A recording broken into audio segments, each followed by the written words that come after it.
What's going on, everybody? It's your boy PTK Blam back in the building with another episode of the Shop Podcast. A very special episode this week, man. We got a lot going on. Shout out to chat. Shout out to everybody hanging out with us. Appreciate you guys. Look, man, I had some technical issues before the show started. We're gonna do the best we can. Appreciate you guys hanging out with me. So we're gonna pray to the Google guys that this thing works out for us today. We got a lot to talk about, got a lot to cover.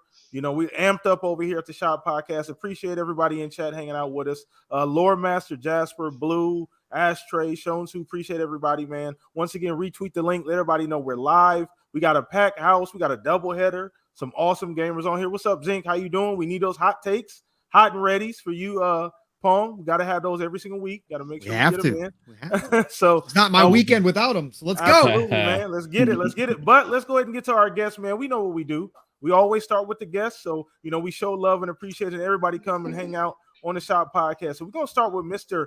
Fun Speculation, man. A guy who's ultra talented, runs a phenomenal show. He's one of those guys in the community that like everybody is kind of attracted to, naturally. So shout out to you, man. He is smoking hot. Oh yeah, he's hot. Yeah, yeah, baby. Yeah, thanks, PTK. I wouldn't know if you're hot, except I did see that one picture you posted on Twitter like a year ago, I think, and you looked like CJ from GTA with a white tank top on. Yeah, I remember that. It was like a CJ. Yeah, I remember you posted that. I remember you fucking tweeted that. Yeah, but I appreciate you, brother. Well, let everybody know how you doing, man. Shout out having you here, man. What you been up to, brother? Oh, dude, just been relishing in all the gaming goodness, dude. I'm excited to be here. I got Kay Asante and Fuzzy over in LA, and I'm a little jealous, just a little bit.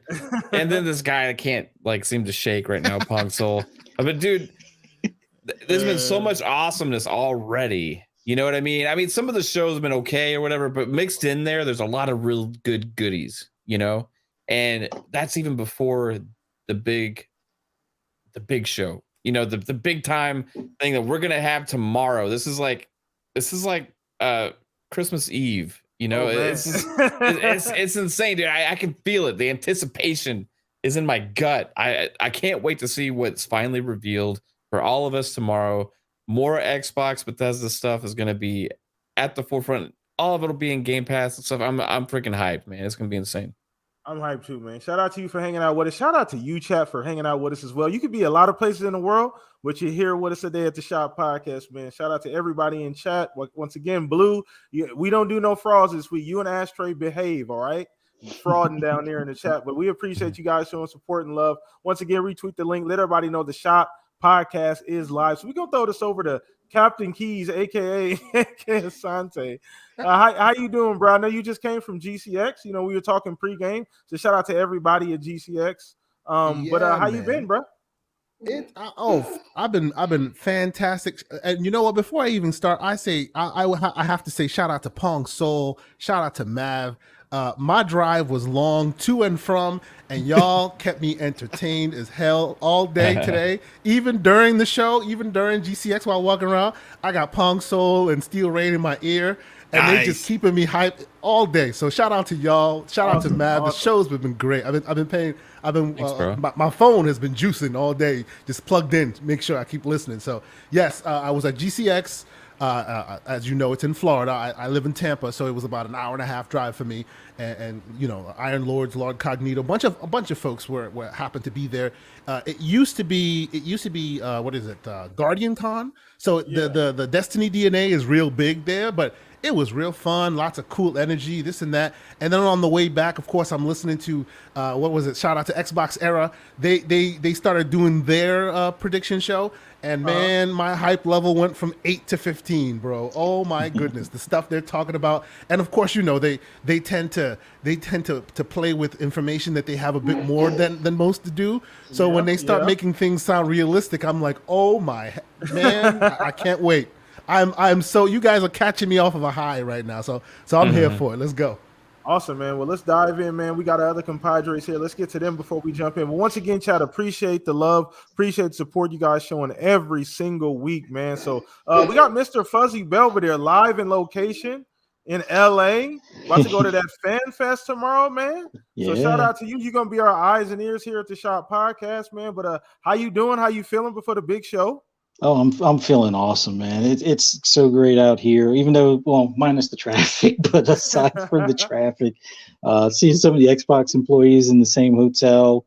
We got the Modern Warfare picture out there on the side of the building. So there's a lot of good energy. Like even you could tell the excitement's even on the Xbox employees that are walking around here. They got a pretty good show waiting for us, but man, I don't think I'm gonna get any sleep. It's like Christmas Eve kind of thing.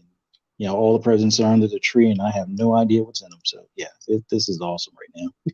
And that's the best part, man. That's the best part. I know we haven't really got into that, but man, I don't know anything. You know what I mean? As far as like what's supposed to happen. So this is going to be real fun. And I love it this way. It always should be this way. So shout out to you for hanging out with us. Once again, chat, Fuzz is live on location from LA. So he is going to the Fan Fest tomorrow. Shout out to everybody. Safe travels, everybody going to Fan Fest. Please have a good time, man. Please have a good time. Once again, remember why we're here, why we do this, and it's all related to gaming, man. But last but not least, Mr. Pong Soul, you've been on a tour de force this week. Took some time out. You've been on a bunch of different shows, getting those juices flowing. I was wondering when that energy was going to convert, and I'm feeling it now. Come on, man. I think you've taken all of that negative energy. What? I'm giving you a hard time. Negative Nancy, man. I don't I love you. I got to give him a hard time. I cannot let him off the hook. He does it to me every week. I give you plenty of hard time. Every single week. So, no, go ahead. I appreciate you, Pong. But how you been this week, brother? Man, busy. Man, this has been crazy. It's been so much fun sitting down with everybody on all these shows, 9 straight hours on Thursday, and then just continuing on through. Man, this is just a blast. It is Christmas time. It is gamers Christmas, and this is why we do this, right? This is why we do this leading up to the Super Bowl tomorrow. Here we are tonight, just hours away, 12 hours away from one of the biggest shows on earth when it comes to video games in the Xbox Bethesda Showcase. It is an exciting time. And, I brought my notes. I don't know if you heard PTK, but I talked to Phil on a burner phone because I was supposed to be on Boom Show on Wednesday night and give predictions. Scoop. Yeah, so I got the whole show. I got this whole show right here, ready to rock and roll. We're going to talk some good stuff here, man. There's so much going on. And yes, if you avoided the leaks, congratulations. I don't avoid leaks. I welcome leaks. So I've got a lot of information in my head right now that I don't know how I feel about, but I'm hyped. I'm excited, and I'm happy to be here with the brothers. Awesome to have Mav in the house. And of course, Mr. K. Asante, one of the smoothest criminals out here in the business. It is always great to be on a podcast with him. So we're going to talk some good talk. And Fuzzy, live from LA. When is Phil showing up, Fuzzy? What time is he scheduled? I'm hoping he gets here soon. I'm figuring the crew that came in earlier, they're like the ones that kind of give him like the heads up on what to expect. and by the way, there is security on premises. So I'm sure, but I'm just wondering if he knows what time the shop's on because he's a little late right now. So we need to get Philly. Gotta get Philly, man. One day. But we appreciate you, man. Pong, once again, battery of the Shop Podcast. If you're new here, hit the like button, subscribe, man. Come back for more every single week, man. This feels like I don't know how to feel right now. I don't know what to do with my hands, Mav. I don't know what I'm doing. I'm just moving around right now. Like, I don't know what's going on, bro. I don't know what this is, man. Got to be euphoria or whatever you want to call it. I think that's what it's called. I'm pretty sure I'm close. But let's go ahead and get started here, and we're going to start with the poll of the week. Shout out to Stanley Deploy619 in the chat. No fraud in Ashtray. Keep it to a minimum, okay? Keep the fraud into a minimum. No, but I love you guys. But, man, let's go ahead and start with the poll of the week. This week was with Xbox having an extended show on the 14th. Out of these games, which one would you prefer a deep dive? So I gave a list of 4 different options, okay? So here's the 4 options. We got Avowed, Compulsion's new IP, Contraband, and Forza Motorsports. Now, Avowed ran away with the poll. It was 67%. So shout out to the over 300 people that voted on the poll. Once again, if you want to be a part of that, follow me on Twitter. You can follow me every single Monday. We talk about it here on Saturday at the Shop Podcast. We always let the guests start. Always give the guest the first honor here. So we'll start with you, Mr. Mav. Out of those options, out of those choices, would Avowed have been your choice, or where you at on the options? Man, I would pick Avowed. I would love to see a deep dive on it, man. Be honest with you. I think that it has the most, like, it's the biggest game out of the bunch, probably. You know what I mean? Like it's the most compelling for me. It's a big RPG. We haven't seen anything but like a little bit of a glimpse of like the hand magic type thing going on. You know, I really want to see a full on blowout of the gameplay. How Elder Scrollsy is it? You know what I mean? Like I kind of want to see like how big is the world and stuff like that. But maybe it's not the time. I don't know. But that would definitely be my choice. That's what I had picked. Okay. No, that was my choice as well. That was my choice as well. So I think Avowed, once again, I said it, and I said this right after I put out that tweet, and shout out to everybody who favored it and retweeted that one as well. I think Obsidian's gonna be one like a top 3 studio at Xbox. Like I'm pretty sure that's where they're going. If you know what I mean, they're already working their way there. Now we're splitting hairs, right? That's all subjective. So this is all we're just throwing this around. But at the end of the day, I just think what they're capable of from like their flexibility and the way they're able to build games, and from RPGs to doing other things. I just think that they're super talented, and I'm the most interested in Avowed as well because what it looked like you said, how Elder Scrolls is it, right? Like how close is it? I love the little hand magic. Now I don't know if that's actually gonna be what things look like in the game. I assume it is, and I love to see a lot more of that. I love the little just hand. Like 5 seconds though, right? You know what I mean? Like we need very, very short, very short. We need like 50 million seconds. But we're gonna get into this. So let's go ahead and throw this over to Mr. K Asante, man. Where you at on the poll? Once again, shout out to everybody watching live. Appreciate the support. Mr. Asante, where you at on this poll? Is Avowed the choice to go with? Yeah, I think we're in rigorous agreement here. Avowed is definitely the choice that would be made. Okay. And based on the conversation that I've heard from Jez Corden, shout out to Jez Corden, and Mr. Man shout with the Million, Randall Thor. Yeah, shout out both to of Rand. them have seen alpha footage, and they both said that the hand movement thing is mechanics that you will be using in game. So that is super interesting, right? They've seen the footage of it, yeah. So I am very much excited. When I first saw Avowed, I was not worried, but kind of like, hey, they're it's great that they're cornering this market, but aren't they going to be too samey? Like another a clone of Elder Scrolls from the same company? They're always going to make the comparison, right? As well, yeah. Exactly. So and that's why it's good that we would ideally we would get one of those deep dives, because they want to differentiate themselves, show you why they can live next to Elder Scrolls, and it's not like I want to see how it turns into Saints Row rather than a GTA clone, as it were. You know what I'm saying? But I am very excited to see it. The graphics look great. It looks like they're paying a lot of attention to small, teeny tiny details in the world. So yeah, definitely. Did that game not switch over to UE5? Or yes. was that? Yes, it did. I believe it was Avowed, right? Okay. That was, yes, it was Avowed. They announced that it was going UE5. Yeah. So I mean, there we have it.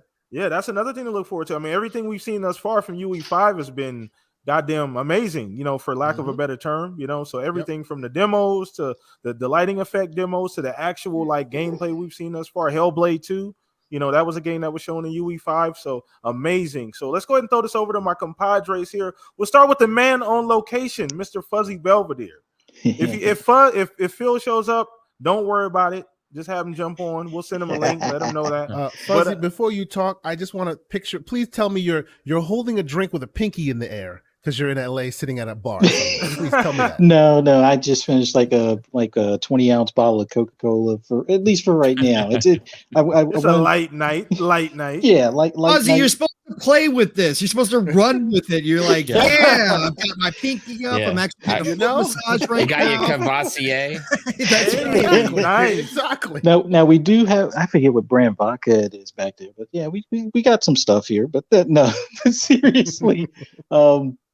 Yeah, it's back to the choices for the poll of the week. Me being a racing fan, come on, we all know where we're going with this. I Forza Motorsport's the one I want to see a deep dive on. Let's be honest, I'm already sold on everything that's on that list. So I'm getting them day one. Yes, I know I'm a Game Pass member. I get them in Game Pass. I'm still getting them day one, but nonetheless, I still want to see a deep dive on Motorsport just to see if some of the things I like put out there in the suggestion box type of thing, if they kind of creep in there, and what other things they might innovate on from like the previous one. Like I'm under the impression that they're improving the tire model, they're improving the suspension model, they're looking at different versions or forms of how to tune the engines and things like that. A step up even more so from what they did in Forza Horizon 5, which that has some of the newer Forza tech stuff without it being full on. But come on, I want to see these cars in action. Maybe 4K 60 with ray tracing, 4K 120 without, something along them lines. Stuff that looks like I'm watching a TV broadcast or and like that's the the car new in engine, real life right? at the track. I believe that's the new Forza Tech engine, right? Yeah, so I want to see what they have to show us on this thing, and considering it's geared for next gen primarily, or it was originally designed for next gen, I'm curious to see how far they push this hardware. Oh yeah, absolutely, and I think that's going to be one of the visual showcases if they do show it once again. I hope so. I'm pretty. Yes. I'm buying in on them showing it. Like I think it's about time. So if we're rolling into 2020, for 2023. So it's we're deep enough into the year where I think we start seeing that type of stuff. So we'll go ahead and throw this over to you, Mr. Pong Soul, Pong Harvey. How you doing, bro? But where you at on the list, man? Which one did you vote for? Come on, now we all know it's Avowed. That is the correct answer here. Listen, outside of Starfield, and I love motorsport, and I can't wait to see what Turn 10. So Fuzzy's answer for sure is spot on as well. But again, Avowed is the next big RPG, and you know me, I'm an RPG guy. We're not going to see Elder Scrolls for probably about 6-7 years. So it's funny that once again, now that they're underneath the same umbrella, Obsidian has an opportunity to fill in the blanks in between. The Skyrim 10th anniversary edition that just came out that kind of reignited the love of Skyrim. And when we get the next Elder Scrolls 6, Obsidian's got this chance to once again do what their bigger brother Bethesda does and come out with their own RPG this time, though. Last time they did New Vegas, which turned out to be a lot of people's favorite Fallout of all time. This time they're going to do it their own. And to Kay Asante's point, I understand why some people want to see that, like Kay Asante does, to see how it stands on its own. Listen, this is the Pillars of Eternity universe that they themselves created. They've got all the lore already built from the ground up over a couple of different games that they've put time into. Those were totally different types of games, but they've got all that background, all that big lore. Universe, man. Yeah, this whole world is already built. So all they're doing is moving into a first-person RPG. But yeah, I'm excited for Avowed. I want to see what Obsidian's got. Obviously, the Outer Worlds is fantastic. I've been saying it forever. Obsidian's one of my favorite developers. I think this is the generation where they take themselves from the little brother of Bethesda to standing toe-to-toe with them as two of the finest developers that we can ever find on this planet. And I think that that's what's going to happen here, because their writing, their character development, all of that is so beyond most developers. It's ridiculous. Go play Outer Worlds. You care about the characters. You care about the decisions. You get wrapped into what they're saying. A lot of times we skip through a lot of these games or skip through the dialogue. When it's Outer Worlds, just like when you're playing a Bethesda title, you want to hear what these people have to say. So for them to get their own IP, Pillars of Eternity, take it to this new place in a Western RPG, first-person style game in the mold of an Elder Scrolls, man, oh man, I'm excited, and I want to see what we've got waiting for us whenever it comes. Now, PTK, I'm on the train. I mean, we've been vacationing in Speculation Town for a couple weeks now. We've been there. These wizards over at Obsidian, they are the Insomniac of Xbox, and I believe that they could get this game out this year. I will be proven right or wrong come tomorrow, but at the end of the day, whenever it shows up, I cannot wait for this game. So yes, that was my choice. Deep dive, Avowed, please. And he's not just saying that this week. He's been saying that. So let's make sure we keep that on record for anybody in chat. Oh, yeah. No, the L's can come as well. Yeah. So that's fine. It is what it is. That's official. He definitely has that take for sure. So, but no, absolutely, man. I think Avowed obviously is a huge game for a lot of us. I think, once again, Obsidian is going to cement themselves as a top 3 developer at Xbox. I don't care what anybody says. We can debate all day about it. all day. I do not mind at all. So let's go ahead and move on to the next topic, man. Appreciate everybody in chat hanging out with us, man. We are lit here at the Shop Podcast. Hit the like button, man. It is Christmas Eve, and we're feeling good, man. We're going to talk about this. So we're actually going to cover a little bit of some of the things that have already happened this week, like Summer Games Fest. We had the Future Game Show, a few different things. So we want to kind of go over just what some of the highlights this week. And I'm going to go around the panel once again. Everybody get their highlights in. I know some people got some lists that they want to talk about as well. But we're going to start with you once again, Mav. A lot of stuff happened this week. We got a few surprises already, a lot of very high quality stuff all the way down to the small, dare I say indie level all the way up to the AAA level. So what have some of your highlights been prior to this Xbox show tomorrow? It's all a blur. Oh my gosh. Man, it's been so much stuff. It's so many shows, dude. We've been trying to cover them all, you know what I mean? So it's starting, I guess, with Summer Game Fest, I thought it was a pretty good show, man. But it wasn't like wow. There was nothing there that was like wow. I thought Xbox though kind of had a killer showing with the Game Pass stuff. That was the most surprising thing because it wasn't even like a big deal anymore. It's just like, oh, the Game Pass logo was on some of these new games now, and it's just going to be a thing that we look out for and not going to be mention of it because it was on a few of them down there, and it was like, oh wow, it like TMNT finding that out just by seeing the logo down there. I was like, whoa, it's on Game Pass, but that had to be the biggest highlight for me because that's the game I've been really like looking at, really wanting, but I'm like so frustrated that there had been no mention of online. And I was like, you can't bring this game out and not have online. And then when they said 6 players and then online, I was like, yes, I jumped through the roof, man. It was absolutely amazing. And then on top of that, they slapped that Game Pass logo on at the end. Dude, that was probably the best moment for me. There's some other things too, like that routine game looked really good. Yeah, it looked great. I thought the show in itself, though, Summer Game Fest, kind of like left it a little flat, especially at the end. It's kind of weird, with the Troy Baker talking for like 20 minutes, like total during the show, and you had The Rock like doing that whole thing and selling his energy drinks. I mean, there was some good stuff there, but I would have wanted like personally more from a big show that was supposed to be a big multi-platform showcase for all of gaming. Not to say that there wasn't cool stuff. It's just, that was everybody else's chances. Ubisoft, EA, and all these all the other companies to make huge splashes because they're not having their own shows. And so I walked away from that being like, it was a really good show, but I thought it could have been better. But then that leads me to today. I thought we had some pretty good shows today. Like Guerrilla Collective actually was a fantastic show today. Actually, like they had like 60 games, and there was a lot of indie games in there that kind of stood out to me. That looked like they actually got my attention now. One of them was like the Last Faith. Oh my gosh, that game looked amazing. It was like a Metroidvania, Castlevania style looking game. Animations are great. I think I've seen it once before, but that one really stole the show. And then Future Game Showcase had a lot of different stuff. That one also, I think, last year's show was better for that, but there was still some really good stuff there. Like a good variety of things. And overall, it's been a great week, though, man. So far, it's been absolutely fantastic. The community's all abuzz over all these things. Lots of great announcements. The other aspect was Xbox's other announcements that they had made that weren't part of this show tomorrow regarding, the Samsung TV app and seeing people's responses that got to try it at the show. At the Summer Games Fest, like a live event that they had there.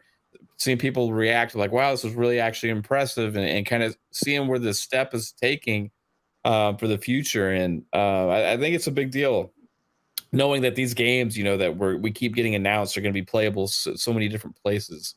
I think it's pretty awesome, man. So that's my biggest takeaway so far. And I just know that like the best is yet to come, which is the most amazing thing, Absolutely. And once again, you get me more hype, man. Just listening to you talk about the, everything happening this week and, the full breakdown and all of the stuff that we did see and then all knowing what we haven't seen yet, man, I'm so hyped for this week, bro. Like you don't even understand.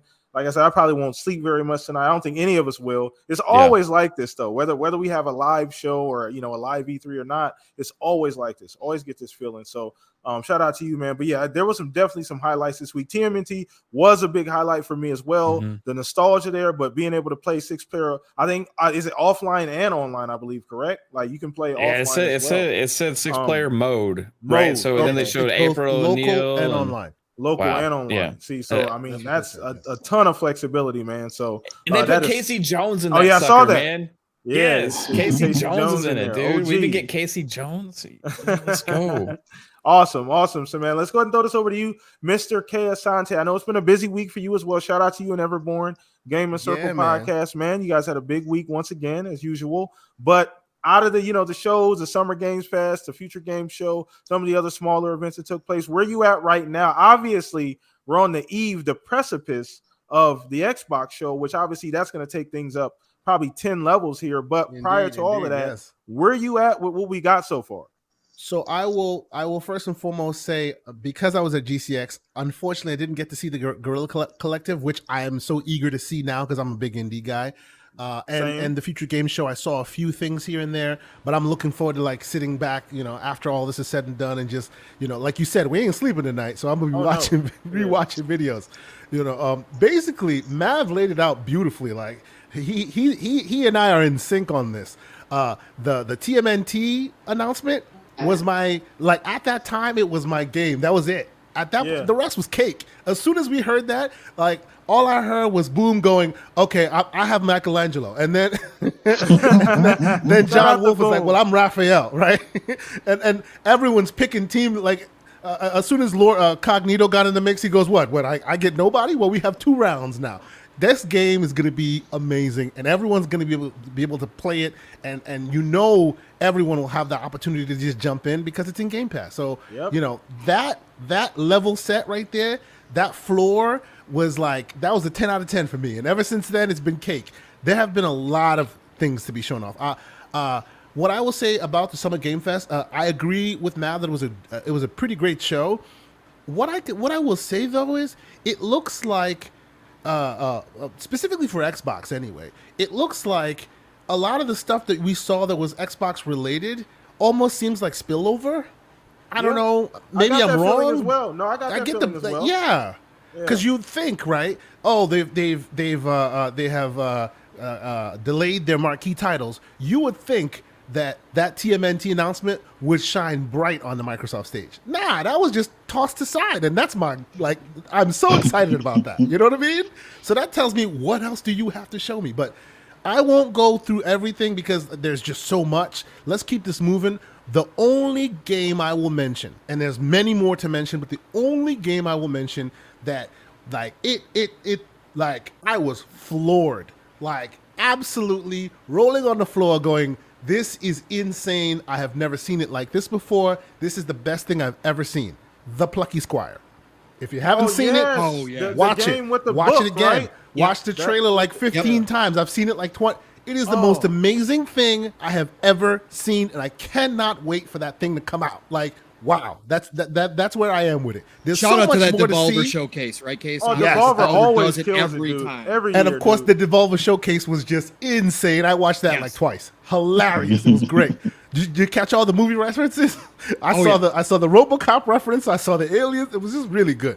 But the Plucky Squire, like, if you have not done, because there's just so much coming at people, right? You may have not seen it. Devolver, sometimes their shows aren't like officially a show. They entertain you while throwing some game trailers at you, so some people maybe miss it. Do yourself a favor. The Plucky Squire. Go put that on your list. Go watch the video. It is insanely cool. It gave me, when I first saw Cuphead. Mm-hmm. When like that. What is this? Yep. Like, what is like? I don't recall seeing this before. You know what I'm saying? We've never seen it done like this before. Like not like that. We just not. Yeah. So definitely, it's just so amazing. So there's just so much more. There's so much more we've saw. That still sticks with me. Is that going to be exclusive to PlayStation?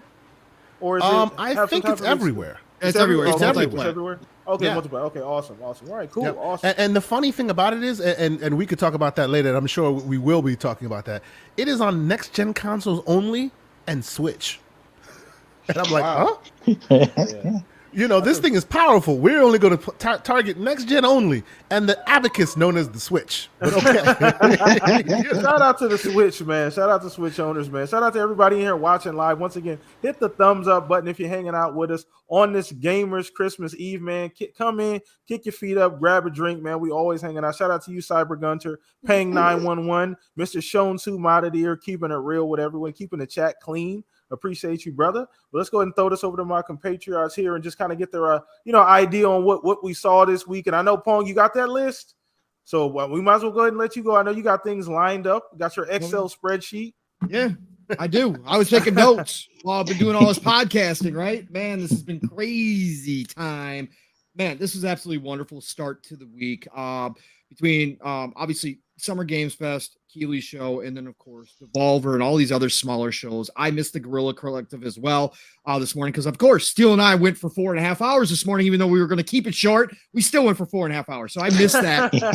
I'm going to have to go back and watch that as well. But Mav was telling me about it. So again, this is what we expected, right? This is what it's all about. We are getting new stuff. Not everything is going to be like, oh my God, or I gotta have this. Not everything is for everyone, but what we've seen here is a diversity of content.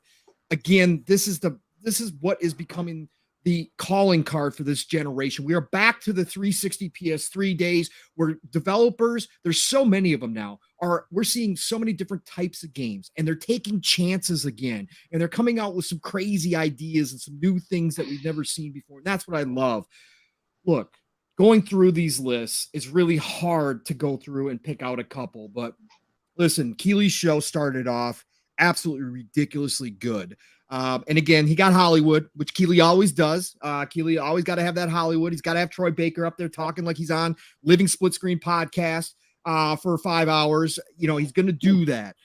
But Aliens Dark Descent actually just caught me completely off guard. I have been calling for Aliens to be used more in games. We had a time where they tried, but that was back during the 360 gen, back during the Atari Jaguar gen, when they couldn't have what you needed to do to get that game up to par and to actually have Aliens represented properly. And so Aliens Dark Descent came out of nowhere. We started guessing. We're like, I was like, is this a new Aliens game? Because I knew it right out the gate, right? The first screen, you knew it was Aliens. Those of us that have watched Aliens a million times. And everybody was like, no, maybe it's Aliens Fireteam Elite DLC. And I'm like, well, yeah, that would make kind of sense. So we're watching this whole kind of, they were doing all this CGI and stuff and introducing new characters. I'm like, all right, this looks cool. And then they pull back and they show the short clip of gameplay, and it is a top-down isometric action RPG, Diablo-esque with loot and everything else, classes. My God, some of my Aliens fantasies are coming true. I was like, holy cow. Like, there's more I want out of the Aliens franchise. Don't get me wrong. But this one right here, just because we had heard nothing of this game coming from one of my favorite franchises, and yes, I'm being selfish here, but Aliens Dark Descent, multiplayer game, absolutely amazing. I was so happy to see that. What else do we have? Like Mav was talking about, the other thing with the Summer Games Fest is, and Kay Asante touched on it as well there, the Game Pass games showing up with no fanfare whatsoever, just being there, showing the games. And if you weren't watching that last screen and looking for the Game Pass actual indicator on the bottom, the Game Pass logo, you never would have known those games are going to be a part of Game Pass. But to see some of those games, Routine, which I'll never play, I'm going to watch people play, but I'm never going to play it. Robots don't get shark teeth and shark mouths, okay? Robots aren't supposed to want to eat you. They can want to kill you, but they're not ones.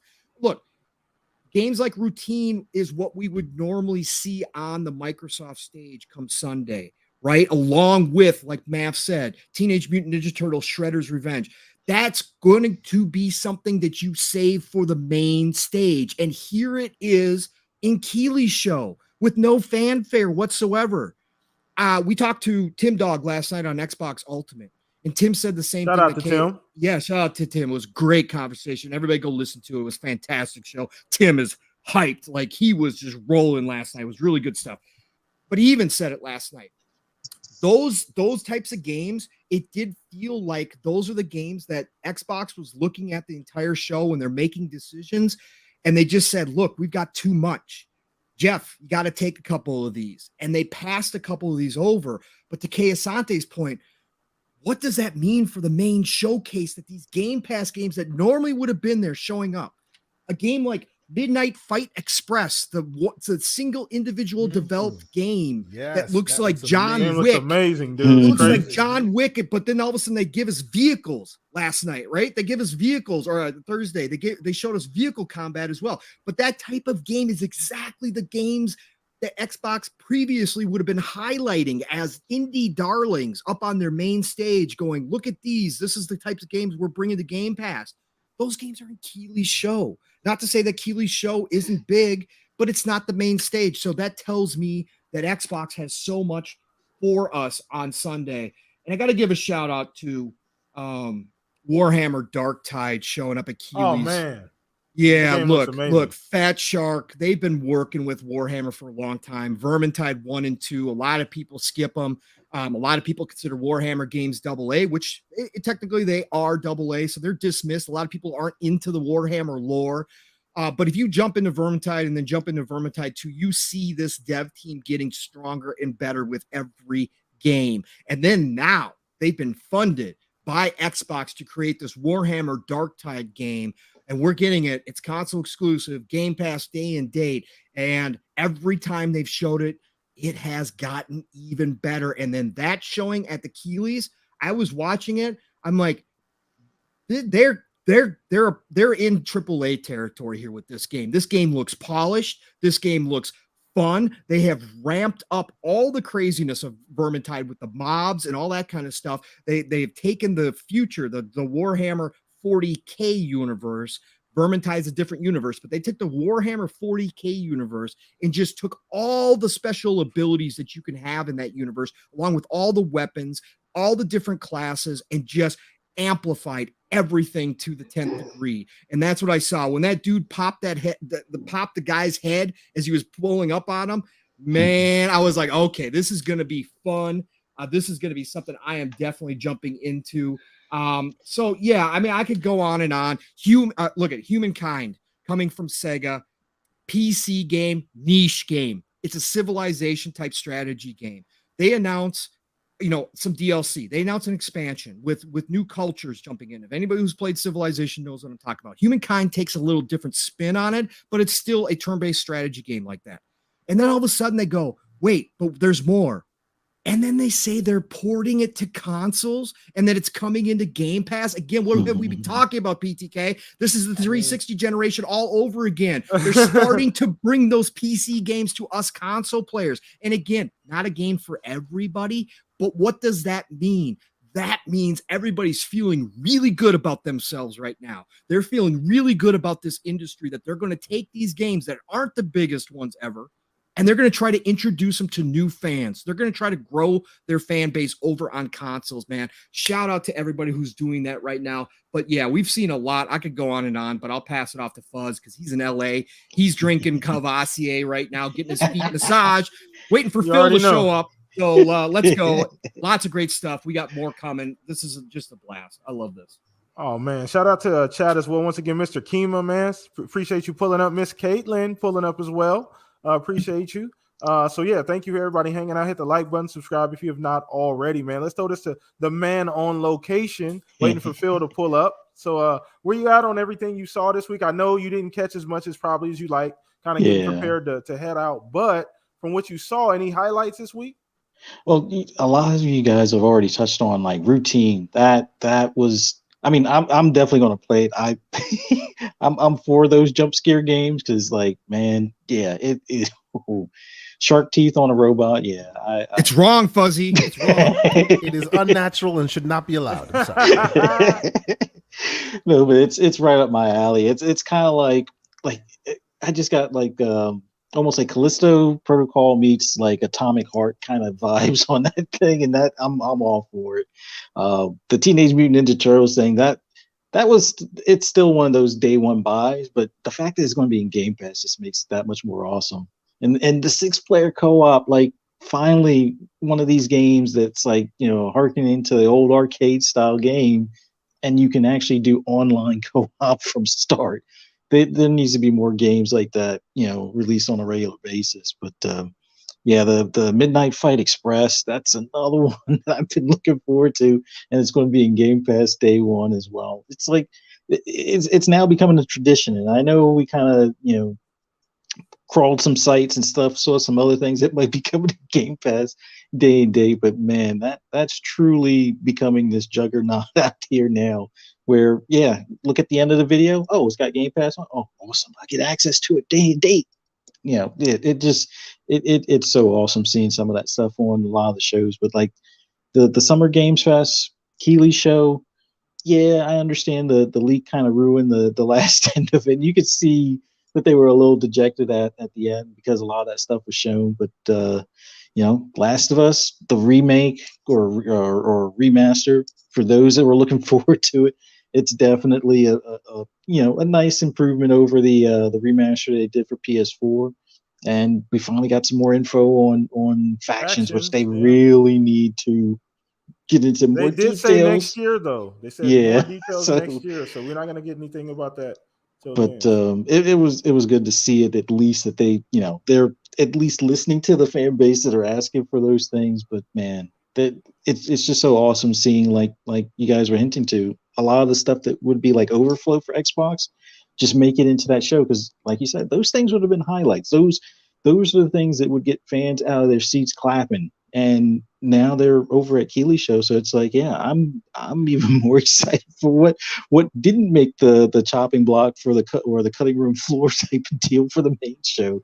Is like anything that they passed off over there is like those are still some awesome highlights. So yeah, this show tomorrow, man, oh man, that if that's just a taste of what's to come, yeah, tomorrow's gonna be awesome. But man, oh man, I'm already hyped to the point where it's like, yeah, no sleep, just that's it. Awesome. Well, no, once again, so like you said, the hype levels are just through the roof around here, man, and there's a lot going on. So we're gonna dive into this Xbox show. So everything's really led up to this at this point in time. All the other shows are great. Let's be honest, but we all know why we're here. I think we all know why we're here. So we're gonna get into this, and I've been dying to talk about this all week. I haven't really gotten a chance to do it, so we're gonna go knee deep on this. So we're gonna talk. It's kind of a two-part thing. We're gonna talk about the show tomorrow, as well as talk about the extended show on Tuesday. So we'll get into a little bit of both and kind of what we think that entails by having an extended event, another 90-minute show on Tuesday as kind of a follow-up. So Mav, one. We already established that the hype levels are through the roof. Chat's already there. We're there. We've kind of ramped up all through the week. Shout out to everybody watching. So just expectations. I don't know where you want to go with this, man. Just take it wherever you want to go. I don't care. Expectations, predictions. We gotta get this out. Man, my mind goes to like a million different places. That's the problem, because there's just too damn much to try and figure out.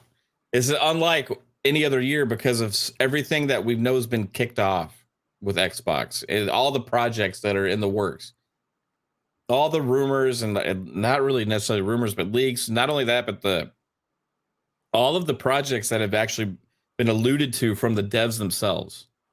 Oh yeah, we're super excited. We can't wait for y'all to see our new project when we reveal it, and all these different kind of statements that get made, and like, oh, you guys are going to be so excited for this next project that we have. I mean, there's just so much excitement, not from just the fan base, but from the developers themselves over what's going on at Xbox right now. And that has me more hyped than anything, I think, because if I know the devs are excited, and I know that they all love working on the projects that they have in store for us, then that gets my mind going like, what is it going to be?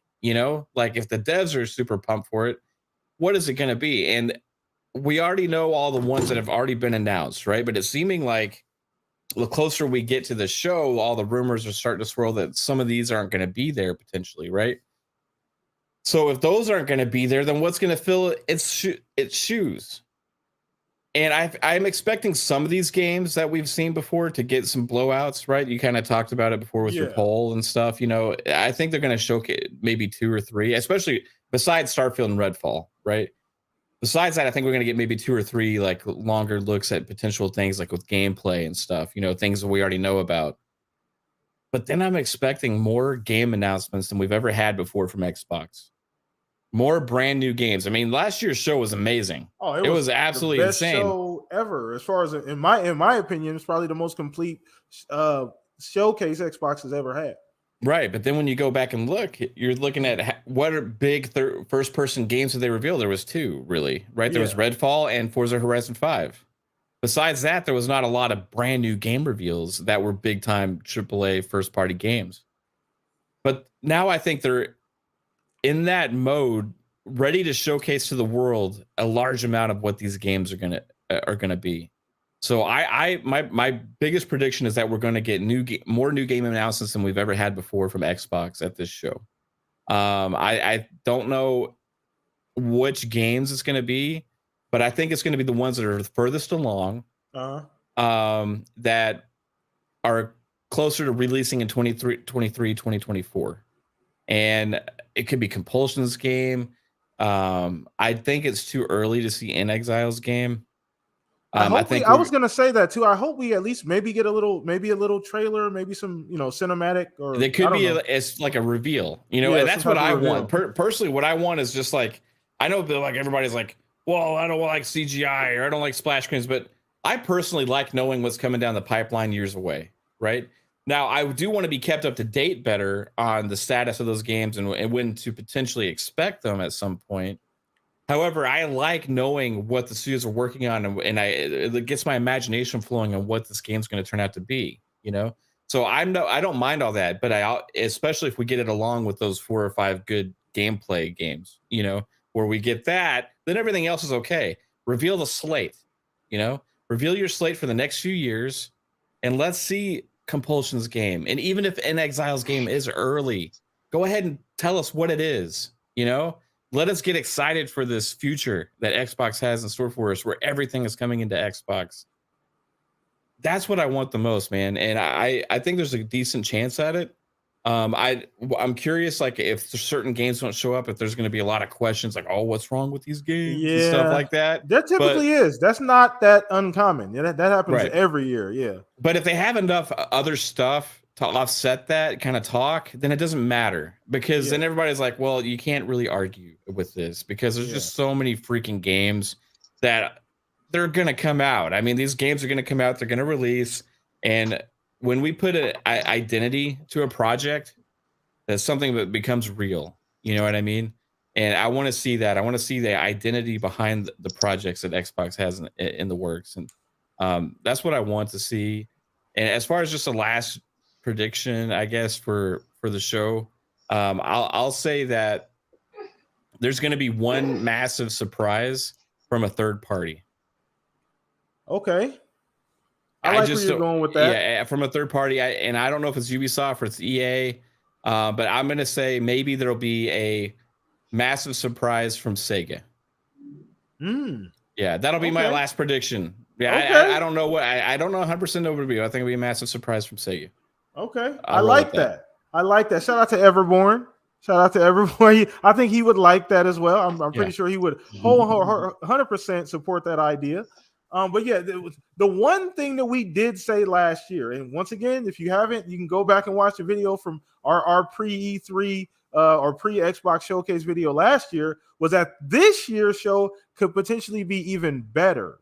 And with how the dominoes fell with Starfield and Redfall being pushed a little further out, I think everything's falling into place for this to be the show where we're really going to kick off like what the identity of Xbox is going forward. And you're going to see the breadth of what they're able to do with the creativity from, the amount of games they have. And this is all pre-Activision Blizzard. We haven't even gotten that far yet, right? We haven't even mentioned any of that.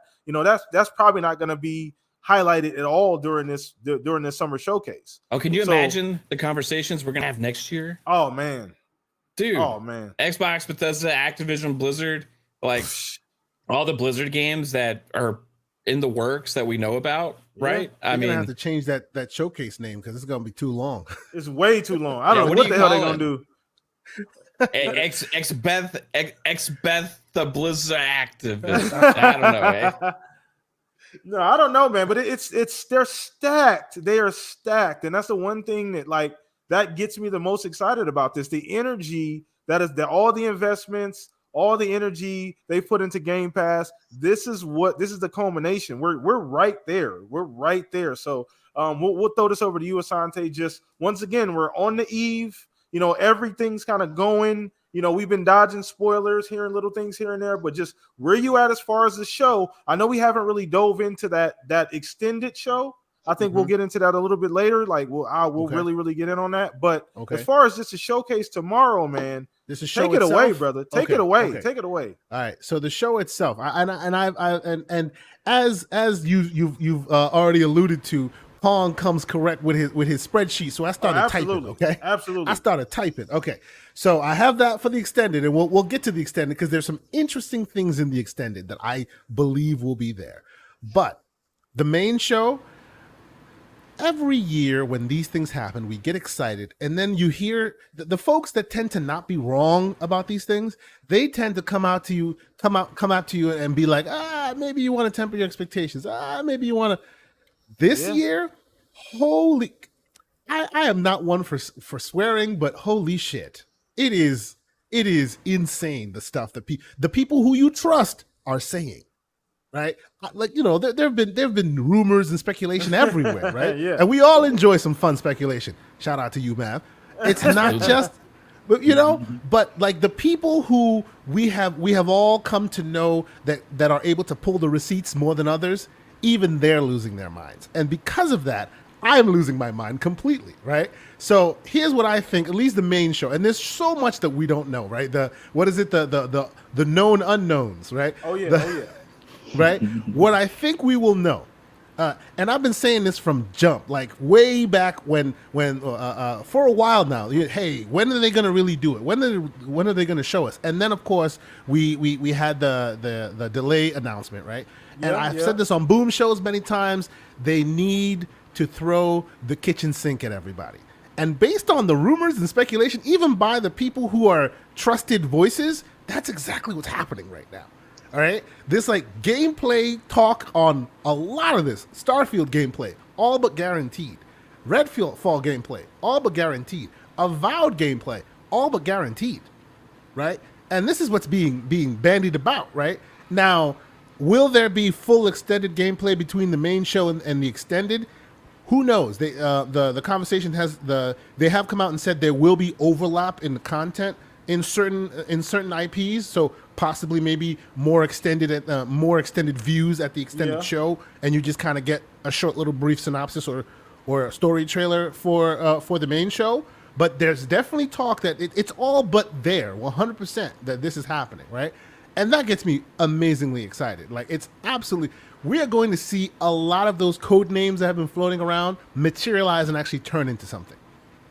Like a lot of them. That's crazy. That is super exciting. So, right? One thing I want to put out there, Asante, before you continue, I'm sorry to cut you off. No. This lines up perfectly. And we talked about this Fuzz Pong last year, or I believe it was last year, or no, fairly recently, maybe 6 months ago or so. We did hear about, and shout out to Jez, or Rand, I believe, it could have been either or, that just about every studio at Xbox had something to turn in. The show, they had something to show. I don't know. Once again, the capacity, like I don't know what that exactly means. It could be a quick trailer, could be just some more information, but everybody understood the assignment. He said that on PM and the PM, by the way, on Thursday nights at 7 p.m. Eastern, 6 If you o'clock haven't Central watched it, Time, you over on Fun Speculations channel. And it was a great show. Good job, sir. Good job. But yes, there's just so much that's going to be shown. Look, okay, let me get crazy. All right, let me just get crazy because I've been driving all day, been listening to all y'all just fill my head with all the craziness, and it's just coming out of me at this point. For those who care, GoldenEye, 100%, it'll be there. Yeah, I heard about that. And even when I thought it was 99%, then you check Sarah Bond's Twitter feed and you go, oh yeah, it's 100%. So because she's out there dropping hints like I don't left really and want to right. go left on this, but who's doing it? Yeah. I think it's the game that's already been out there. Yeah, but that's the I've been thing. working on Exactly. before. Yeah. Exactly, Mav. I actually have this game. Like, believe it or not, It leaked on the internet a year ago. You can play it if you have a PC. Like it was in limbo as far as rights access or whatever, and somebody leaked it on the internet. Full-fledged game made in Unreal Engine 3. Oh, wow. And you can hit the select button and it goes back to the N64 version of the graphics. I have the whole thing. It's on PC. Like, it's out there to the world. You can find it if you really want to. There is no reason why that does not get shown off here. Like, it's 100%. Now, here's the crazy thing, right? Here's where I'm losing my mind. Because I've heard trusted sources say, hey, so they show you that, you get excited, but let's be honest, only people of a certain age that have long beards like me and have old grays will remember those games and will actually care, right? The rest of the newbies will be like, oh, this is like crappy first-person shooter. So this could possibly lead into a reveal of IO's 007 game. Yeah. Oh, I didn't put two and two together. I Yeah. like where you're going with that. Dude, Right? yeah, That's a man, thing. let's It's go. out there. IO could be. We don't know, but remember, it is the anniversary of the franchise, the 007 franchise. And if they're gonna make a thing about 007 on this show, they won't make a thing about 007 and then show you a game that only your father cares about. And by your father, I mean me, right? And people who are 40 and over, right? The kids need to enjoy this as well. And I doubt that the kids will spend more than 5-10 minutes looking at this artifact of history, right? Even though we will love it. So that will reveal its way to more content in that IP.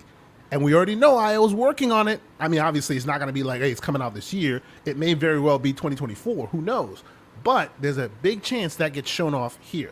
Hey, Sante, Please. if that were to happen, would they pull a trifecta at that point, and then at that point reveal the IO Interactive Project Dragon, The Dragon that is supposed one? to be published by Yeah, Xbox? see, that one, like, I don't know, because, like, as I said, a lot of the trusted voices are very much aligned.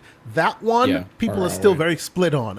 It's too early. I've heard a lot of that, right? So you don't know, but hey, who knows, man? If IO comes on stage to be like, hey, and we have, in addition to this awesome remake that we're showing you, here's our this, and by the way, here's a JPEG of the next thing we're working on. Could be, right?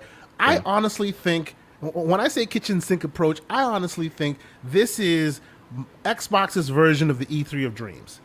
PlayStation had theirs. They showed you games that you're going to see for like 5 years, right? But it was an amazing show.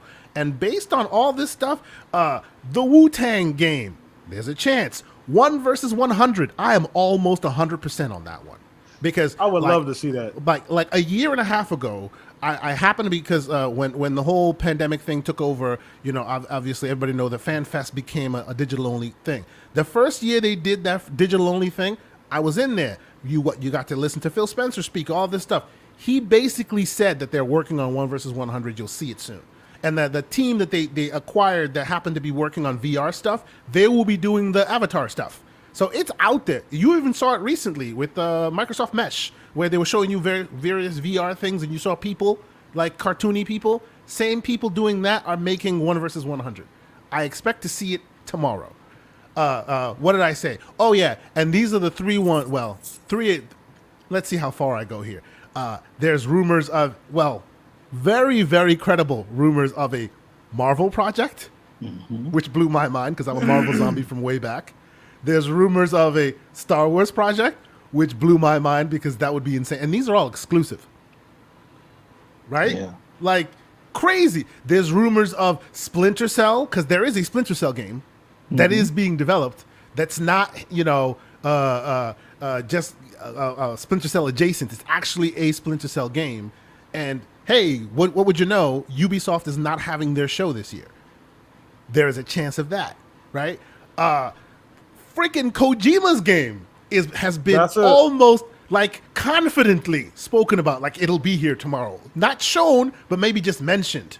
Like, it's just crazy. I cannot keep. It's just nuts. There's just too much going on right now, and that's just the main show, right? That's just the main show. The extended will have a whole lot more stuff. But yeah, that's where I am. I'm beside myself in excitement because every year I always try to pay attention to those who have good track records, and even they are losing their minds right now. So I am just like beside myself. That's all I got. I'm beside myself. There's just too much going on right now. Yeah, it's a lot, man. It feels good, and it's such a different feeling from what we were, where we were at a few years ago. And that's a testament to Phil, that's a testament to Sati, and just where they've directed Oh, Xbox. see, and I even forgot one. Freaking the Bird and Bear. It's all but like very confidently Banjo. confirmed there. Banjo, Even yeah. that's coming up. Like, what the hell? Like, there's just so much. Bro, listen, and it's funny because we ain't even got the Pong yet. We have not even got the Pong yet. So this is we still in the shallow end of the pool at this point. So That's buckle right. up, people. Buckle the hell up. Go get you some floaties, whatever, a tube, whatever you need, because we finna go deep. Finna go deep on this thing. But let's throw this over to Mr. Live on location, Fuzzy Belvedere, man. So we've been just we do it on Party Chat almost every day. We talk about leading up to these events where we're at. We've gotten a bunch of tidbits, throughout the week, whether or not they're true, whatever the case may be. Shout out to what just happened, showed up as well. Shout out to you, bro. Doom Reaper as well, deploy. But where are you at? Like, we're on the eve. You're there, right? Yeah. You're there. You're on live on location. You're going to be seeing this stuff live tomorrow, like in a theater, big screen with a ton of other Xbox fans. So just where are you at, processing all of that, and just what are you expecting to see? Well, I really like what Mav and Kay Asante had to say as far as some of their predictions, and I'm on board on just about all of them. And the funny thing is, there's even Xbox employees dropping hints in like weird places, like what was it? Godot, the actress that plays Wonder Woman. I guess she was wearing something black and green, and Sarah Bond made a comment, "Oh, you look good in green," which that's weird to see them make mention where the actor or actress is like a DC character, and we all know how there's this big desire to have superheroes on the platform. So there's some weird potential there, and I think like between Game Pass and Sarah, they also made mention of things like pre-order this particular game, like Street Fighter and the Marvel Midnight Suns and things like that. So it's like, why would they make mention of like pre-order other than to say, get your pre-orders in now before we unveil that it's going to be in Game Pass type of thing. And there's been some website crawling of some big AAAs that might wind up there as well. Fuzzy, as far real as quick, Fuzzy, not to cut you off, but to your point, didn't you also make mention that there's a Call of Duty Modern Warfare 2 like big poster where you are? Yes, Isn't it is. That with the other platform, and they don't have the contract for that? So why would there be a big old poster at their event? Very good question. Because like somebody in one of the elevators here, I guess one of the employees, he didn't know it was Modern Warfare. He was like, "Oh, I think there's a Halo thing out there." I'm like, "Halo." So I go out there and look, and I'm like, "No, that's Modern Warfare 2." Because as soon as I made mention I'm here for the Xbox event, he's like, "Oh yeah, they put a poster out there," and I'm like, "That's Modern Warfare." And if the Xbox people put that out there, there's going to be some tears tomorrow from a certain crowd, but there's going to be a lot of cheers and like some unbelievableness. This is going to be coming from the Xbox crowd because it's right on the hotel that's right across the street from the center. So. And it doesn't have a PlayStation logo on that poster. So that's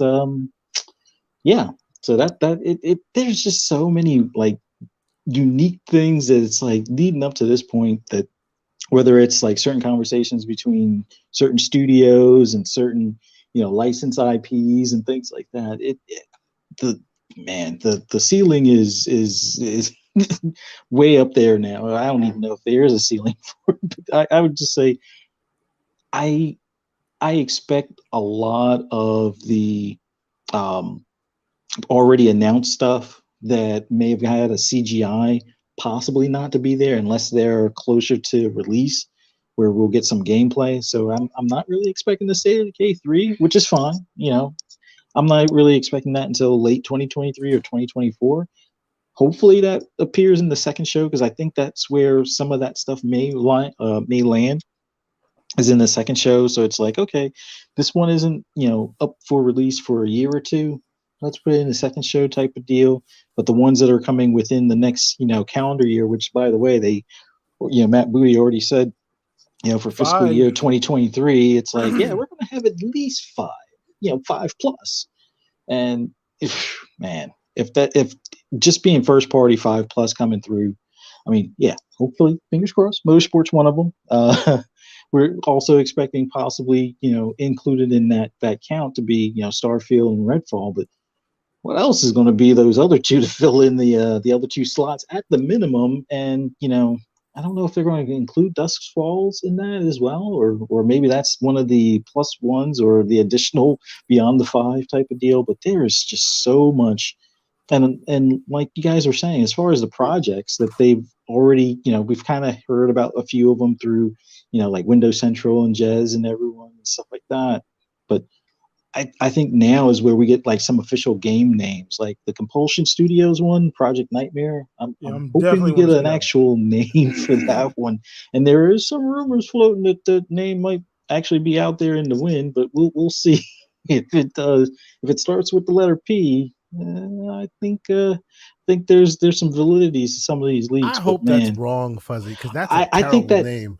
I think the name that you're talking about, if it's true, that's a terrible name. I'm sorry. I'm kind of torn. It's like some of this stuff sounds like really good educated guesses by some of the leaks that are out there, but like some of the stuff that we've kind of already known about, it stands a pretty good chance. Like you said, Ubisoft is not having a show. That leak document had me going, and then I read that P thing, and I'm just like, come on, that's just a little too much. Yeah. But I really think the Splinter Cell thing might be a thing, just for the fact that Ubisoft is not having a show. Ubisoft is probably gonna, make mention of like the Ubisoft Classics or Ubisoft Plus integration if possible. And then they're probably gonna have some big intro or announcement on top of that. Oh, by the way, while we're having this integrated in Game Pass, here's something that'll appear day one, coming to you next year, or coming soon, or whatever the case may be. But there's just, I think the biggest thing is, even with these leaks, either full true or partially true or not even remotely close, there's just so many things that are like unexpected or possibilities out there. The fact that we can't really pin down, oh yeah, this is definitely going to be here, or this is definitely not going to be here, and it might wind up being at the second show or the main show type of thing. I think that makes the excitement even that much higher, just for the fact that it's like there's going to be some unexpected moments. I'm hoping they pull an Apple move with, one more thing, because the show being 95 minutes as opposed to 90 minutes, that gives them 5 minutes to have one more thing. 5 minutes, So that extra 5 minutes hopefully is that one more thing. But even if it's not, I'm through the roof on excitement right now. Like, I can't wait until tomorrow. Like, I'm probably going to have I doubt I'm going to be in my clothes for tomorrow, go to bed type of thing. But I'm definitely going to be up at like before the sunrise type of thing, already ready, showered, dressed, and ready to go. Wife's going to be like, we're not going across the street that early, because I think they open up at 7:30, and I'm like, we should be there by 7, maybe 6:30. It's like, I'm not standing up there for like an hour.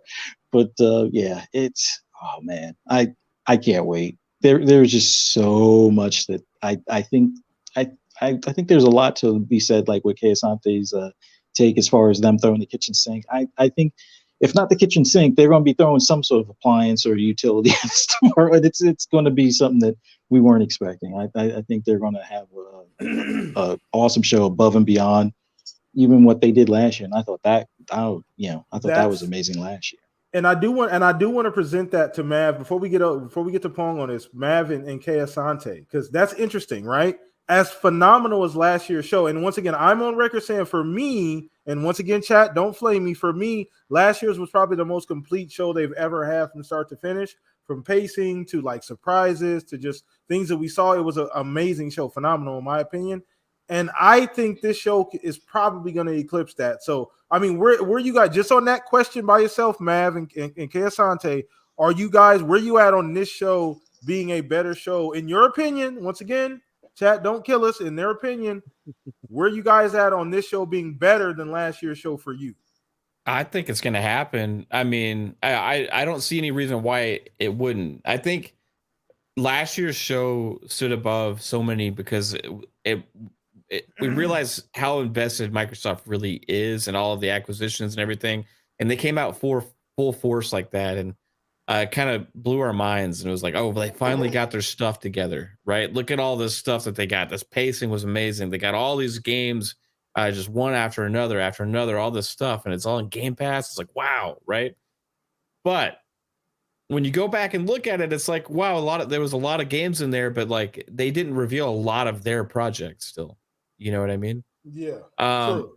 And when it comes to this year, that's where you got an extra year of Bethesda being part of the group. You know what I mean? You have more things that you have the games that you did reveal that you can show. Plus, you have all these other things that have been in the works for some of them 4 years now, right? So I think just the further we get along into this with Xbox, since they've been fully committed and started this new era for them, it's only going to get better from here. And I expect next year's show to be better than this year's show. There's no reason why it's not. There's going to be 2 shows next year. There's going to be a Summer Games Fest and an E3. They're going to have to pick sides. I don't know where they're going to show up, right? Like maybe they choose Activision Blizzard go at one, and maybe they do like theirs at Xbox Bethesda at the other. I don't know how it's going to play out, but I do think it's not just about how much there is to show this year. It's about the improvement year over year exactly. of Xbox being fully invested in increasing that investment and growing the studios. And the other aspect of this is, and my wife actually said this on Xbox Ultimate when we're talk about some of these questions regarding what do we expect of the show, and she said she expects more gameplay, right? And that's the other proof of the pudding as well, because when she said that, I was like, well, why do you say that? And she's like, because they've had the studios longer. The COVID was a thing, right, as well, and they've been able to spend more time getting this stuff ready to show, and gameplay is going to be a huge part of it, and that's going to elevate the show as well over last year's show. So there's many reasons to be excited, and it's another big stepping stone. It's like where they were to where they are now is monumental if you just look a couple years back, and each step they take year over year is a giant one, and I expect this one to be a giant leap over last year's, which was already amazingly impressive. It's just going up from here, man. Once again, I love the breakdown too. You brought up a lot of great points. Let's throw this over to you, Sante. Just where you at? Like, I'm posing you the same exact question. Like, just overall, what you seem pretty like sure that this show is going to be a superior show than last year's show, in my opinion. That's just a vibe I'm getting. Yeah, from basically where you're at. Oh yeah, 100%. I'm in lockstep with Mav on that. Their improvement year over year, them understanding and taking the lessons that they learn and listening to the consumer base and cutting out the fat and making it streamlined and all of that. Last year the word is that they heard that people want more gameplay, so the word now is that it's going to be a lot of gameplay. All that breeds a superior product in what they're showing. Now, like we were talking about before, just by the nature of it, they'll have to have a lot more shows upcoming, right? It can't be the Bethesda Xbox Showcase anymore. It may very well be the Bethesda Xbox Showcase, and then there's the Activision Showcase, and then there's the King Mobile Showcase. Who knows? There may very well be, because each of them has a lot under that pyramid, right? And they're taking the lessons learned, and it always seems to be getting better. See, what saddens me, oddly enough, is that we now live in a world where the Inside Xbox has already gotten a dirty rap, like a dirty name, Now that they need that Inside Xbox because they have so much to show all the time, now's the time that they should ramp that up. But unfortunately, that they've already expended that mental energy, and even if they recreate it, it can't be called that. It has to be different.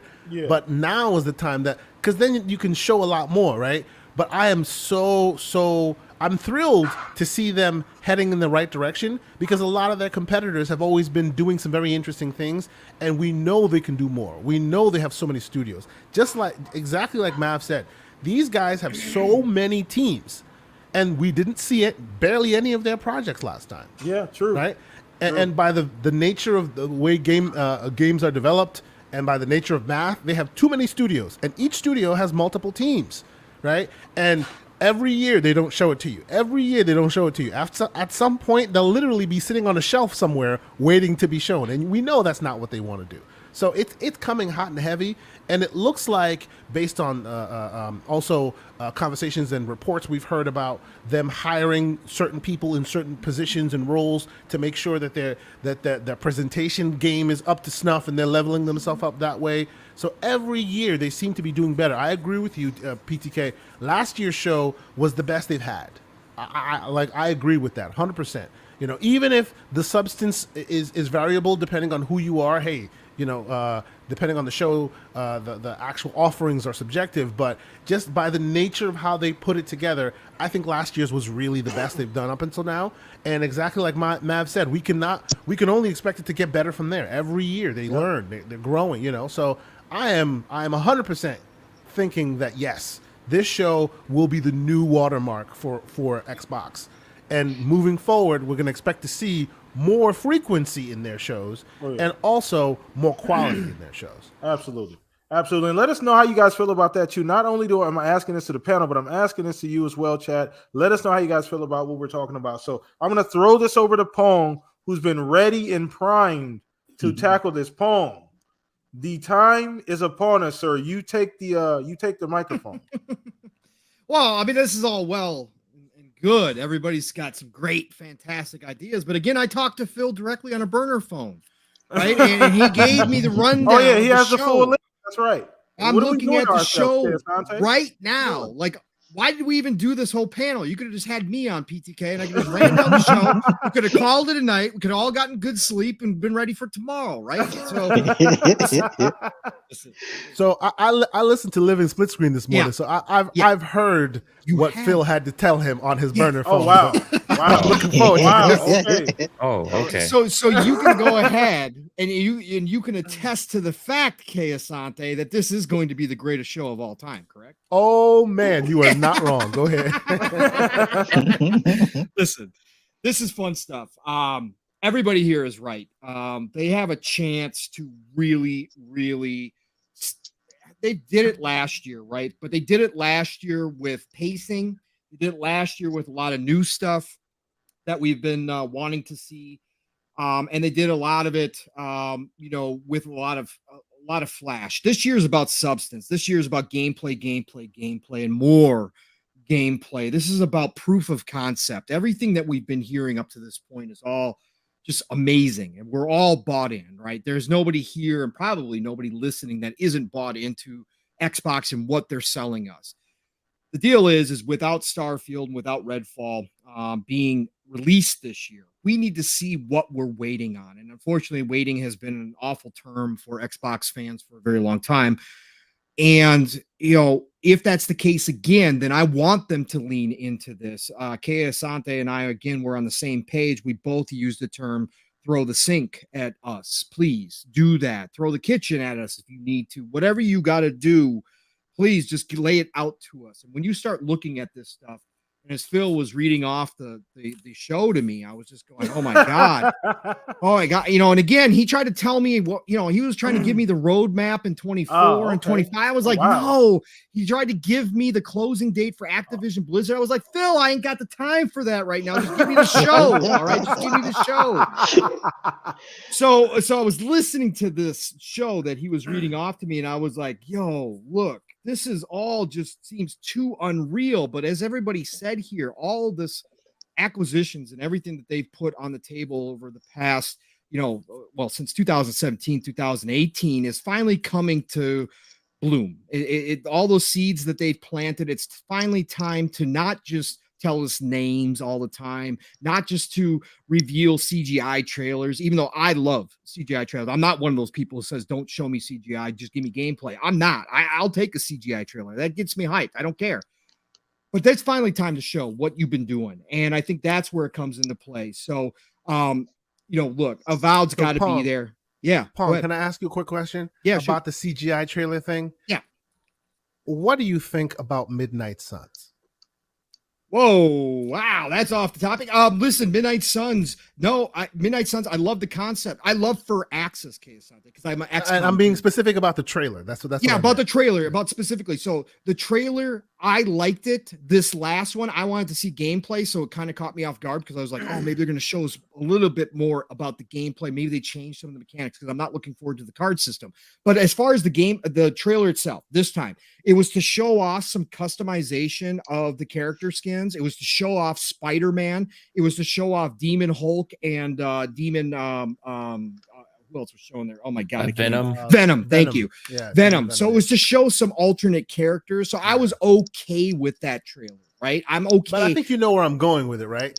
Yeah. I feel like if you're a person who likes the Avengers, like the game, you'll think this is like that. Because they haven't really showed you any gameplay. No, but we did have the gameplay review. What show was that this year? It was it was on IGN, like IGN. It was a separate thing. Yes. So there is gameplay out there if you look for it. Okay. Oh, and it was very, very disappointing. Yes. Me and Mav are on the same page here because we wanted Marvel XCOM, and we're getting not Marvel XCOM. Yeah, we're getting Marvel Gwent. Yeah, they have said they've tried to revamp it. So the last screenshot I saw on IGN with the latest update, which was a couple days ago, it looked a little bit better. So I'll just say that. Okay. Yeah, I'm sorry, I didn't mean to derail. I just brought that up because I feel like that might be why folks want to see gameplay a lot. Yeah. Because when you don't, you can kind of fool people a little bit. I feel like Midnight Suns is doing a little bit of that. You can. And don't get me wrong, I have nothing against people clamoring for gameplay either. I'm just okay with CGI trailers. I still get hyped. Like last year's show was still fantastic to me. I didn't need gameplay. I just wanted to see the new games that are coming in whatever form. Redfall, seeing it, getting a general impression of it, that was exciting to me. Like I don't need it all the time, but this year I am expecting gameplay just because of the time frame that we're in. All these seeds they planted, there's got to be something to show here. There's got to be some plants blooming, right? There has to be. So that's what I'm talking about here. But Avowed is number one on my list. Avowed has to be here. Avowed has to be shown off in all of its glory. And I think that is going to ease a lot of it. I'd like to see this start out the show to cleanse the palate from Starfield and Redfall delay, even though I'm on the train that it's going to be here 2022. But in reality, I know there's a greater chance that it won't be 2022, that it is a 2023 title at the end of the day. But I still want to see what one of my favorite studios has been doing. So I want to see this Avowed gameplay. To give us another game outside of just Starfield from that RPG genre, which, Microsoft and Xbox now basically own the whole Western RPG market. I've got to see that gameplay. So I'm expecting Avowed here at this game show. Obviously, Motorsport as well. Compulsion. We got to see Compulsion, what they've been working on. Not everybody liked We Happy Few. I get that, but Phil is very competent in this team. Gave them the AAA money that they asked for, gave them a brand new studio. And he's mentioned them a couple of times when he's asked mentioned about them games he's excited personally. for. Yeah. Yes. So let me see what Compulsion has been doing this whole time. It is time to show those wares. Age of Empires 4 console edition's got to be here. This is something that has been rumored for a long time. Again, niche, not for everybody, but there is some directive within Microsoft. Tim Dog has said this publicly, that there is some directive within Microsoft that anything that's on PC first party needs to come to console as well. We saw that happen with Gears Tactics. I want to see it happen with Age of Empires 4. That would be huge for me. The Forza Horizon DLC, that's going to be a big one because so many people want to go back to Hot Wheels. That's the rumor. That's the leak that was out there. So Hot Wheels DLC will be a big moment because people have been... It's been dry in Forza Horizon 5 land. It really has. It's been Mexican desert dry out there. This has been long overdue. So Hot Wheels will be a big moment, and it buys Playground some more time for whatever their next drop is going to be for Horizon, to give the people to go back to Hot Wheels, which is probably, if you did a if you did a survey, would be the consensus winner of all the DLCs for Horizon. Hot Wheels was the favorite, right? So that's going to be a big moment as well. You talked about it, Asante, the rumored Star Wars and Marvel IPs, right? If that's real, give us those teasers. Give us that Wolverine moment that we got over on the other side, right? No, I'm dead serious, because too many. We can have the debate all day long of whether or not Xbox needs that type of IP. We can do that, right? But that's all done and over with. We know how popular these games are, especially nowadays, because the blueprints of, back in the day, we got more crappy than we got good out of, those types of IP. But now the blueprints kind of been laid out for everybody. So we get more hits now than we do misses. So let's do this. Let's do this, Xbox. Let's show the world that you are ready to play with some licensed IP for a change. Let's make it exclusive. Let's make this a reality. Bring that Marvel, bring that Star Wars IP out, and show it. And I think that ZeniMax Online has got one of them. I believe it's a Star Wars, and I believe that Roundhouse, the unknown kind of studio, but this is the former team that has always been together, the former devs of Prey 2006. So please go ahead, show us what you got, and bring out that Marvel IP, whatever it may be. I don't know what it is, but I just want to see it, and I want Xbox to show the world they're ready to play.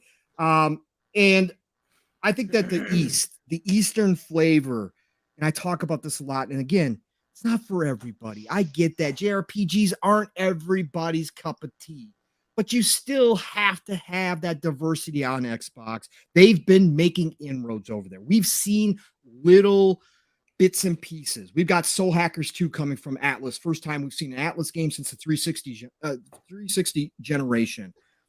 We've seen little glimpses. And I think now's the time at this showcase to really come out and say, look, all those trips that Sarah Bond and Phil made, they worked. And we've got Persona 5 Royale coming.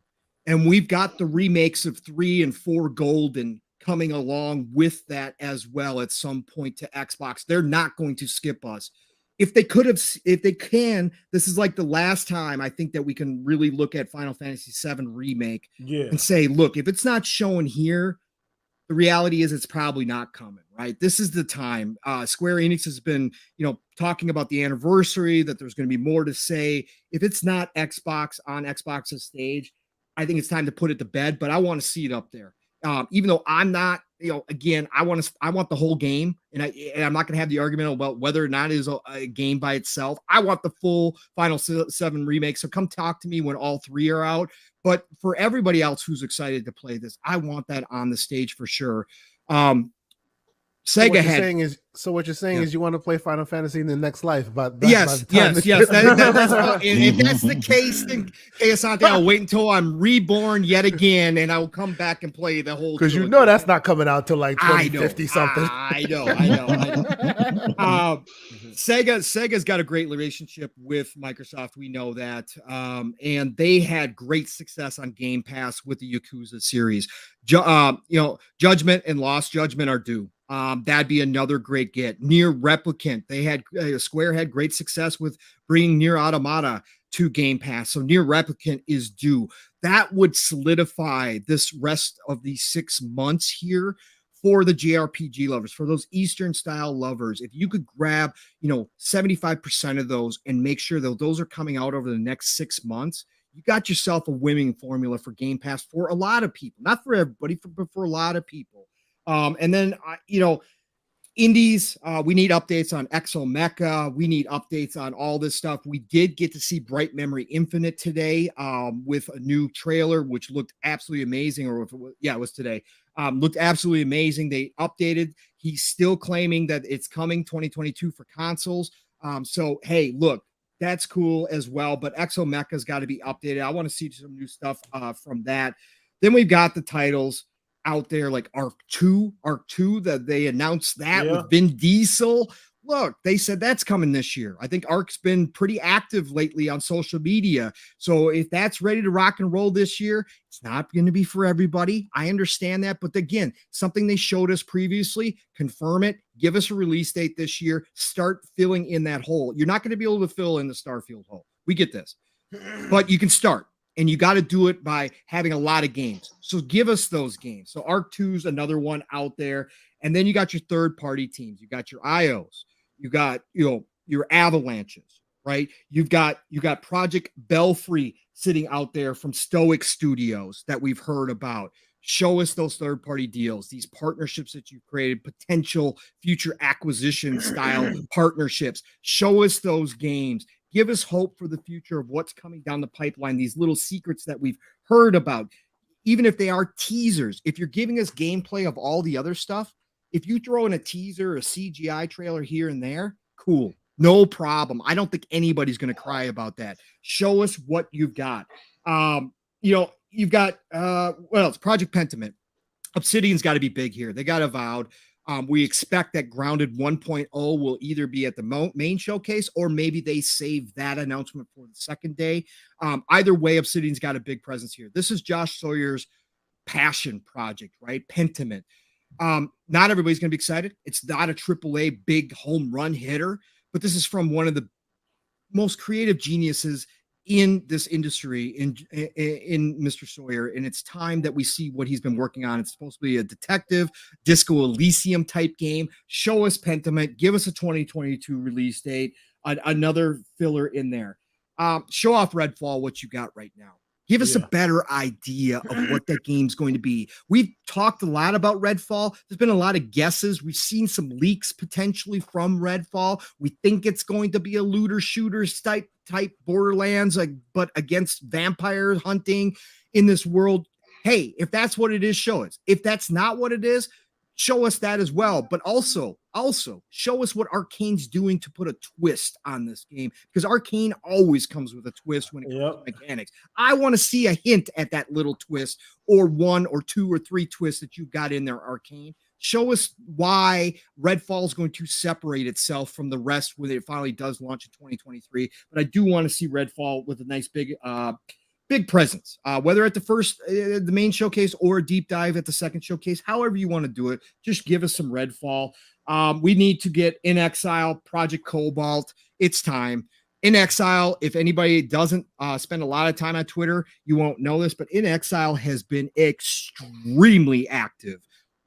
We're talking about like everyday kind of active, like out here teasing, talking about things, interacting with the community. In Exile is excited. They're ready to rock and roll. Give us Project Cobalt. Got a big budget this time too. Big budget. Again, you want to talk. These are the original creators of Fallout. People don't realize that because we associate Fallout with Bethesda. People outside of the community, people who aren't old heads like us that don't go back that far. In Exile is the original creator. Brian Fargo, another genius in this industry that people don't hear about all the time. He's the head of that studio. They have some of the best writing as well. Go play Wasteland 3. Even if it's not your style, try it out and check out the writing. Check out the characters in that game. Absolutely incredible. Again, when we talk about how Xbox has really collected some of the greatest talent from around the industry that you could ever have under one umbrella, we're being serious. Like, they've got the potential. This team has never done anything like this, a AAA game. I can't wait to see what it is. I want to see a teaser, at least for Project Cobalt, which is going to be a steampunk RPG. Again, we don't get enough steampunk, right? We're getting all the sci-fi horror that the horror fans can handle. It's time for some steampunk too. So this is going to be special right here. Steampunk RPG, first-person shooter. We definitely need to see that. And then Todd's got to bring Starfield. Even though I don't personally want it anymore to see it, I want to see it later when we're closer to launch. He's still got to bring it, right? I'm not going to sit here and be like, oh, it's all about me. He's got to bring this game. He's got to show why all of us that have been hyped for so long, that have had so much faith in that team and in Todd, why that faith has not been misplaced. He's got to prove to all. He doesn't have to do this, obviously. It's Todd Howard. Who cares, right? He don't give a shit. But what I'm saying is he's got to prove to all the haters out there why are you guys all excited about Starfield? You know nothing. That's got to be gone and done after the showcase, whether it's day 1 or day 2. I don't care, but he's got to show us exactly what Starfield's going to be like. I want to see space travel. I want to see exploration. I want to see character creation. I want to see missions on planets. I want to see the interactions with the NPCs that they've talked about. I want to see all of that, little bits and pieces. It's going to be curated. I don't want any Craig moments out of this show, right? I don't want any, hey, what's this funky looking thing over here? What's going on with Creation Engine? I don't want any of that. So curate it, but give us a little bit of everything that Starfield's going to be when it does finally get here, hopefully early 2023. Look, just one more thing, right? The end of the show, just one more thing. This is a wish. Nothing's been out there confirmed. There's people on both sides of this argument. There's been a lot of smoke around this recently that's kind of got me believing that it could be a reality. Kojima would be fantastic. I think Kojima is there. I think Kojima at least announces. I wanted to ask about that too, and we'll get around a panel with that. Yeah, we'll get around it. But I think Kojima is there.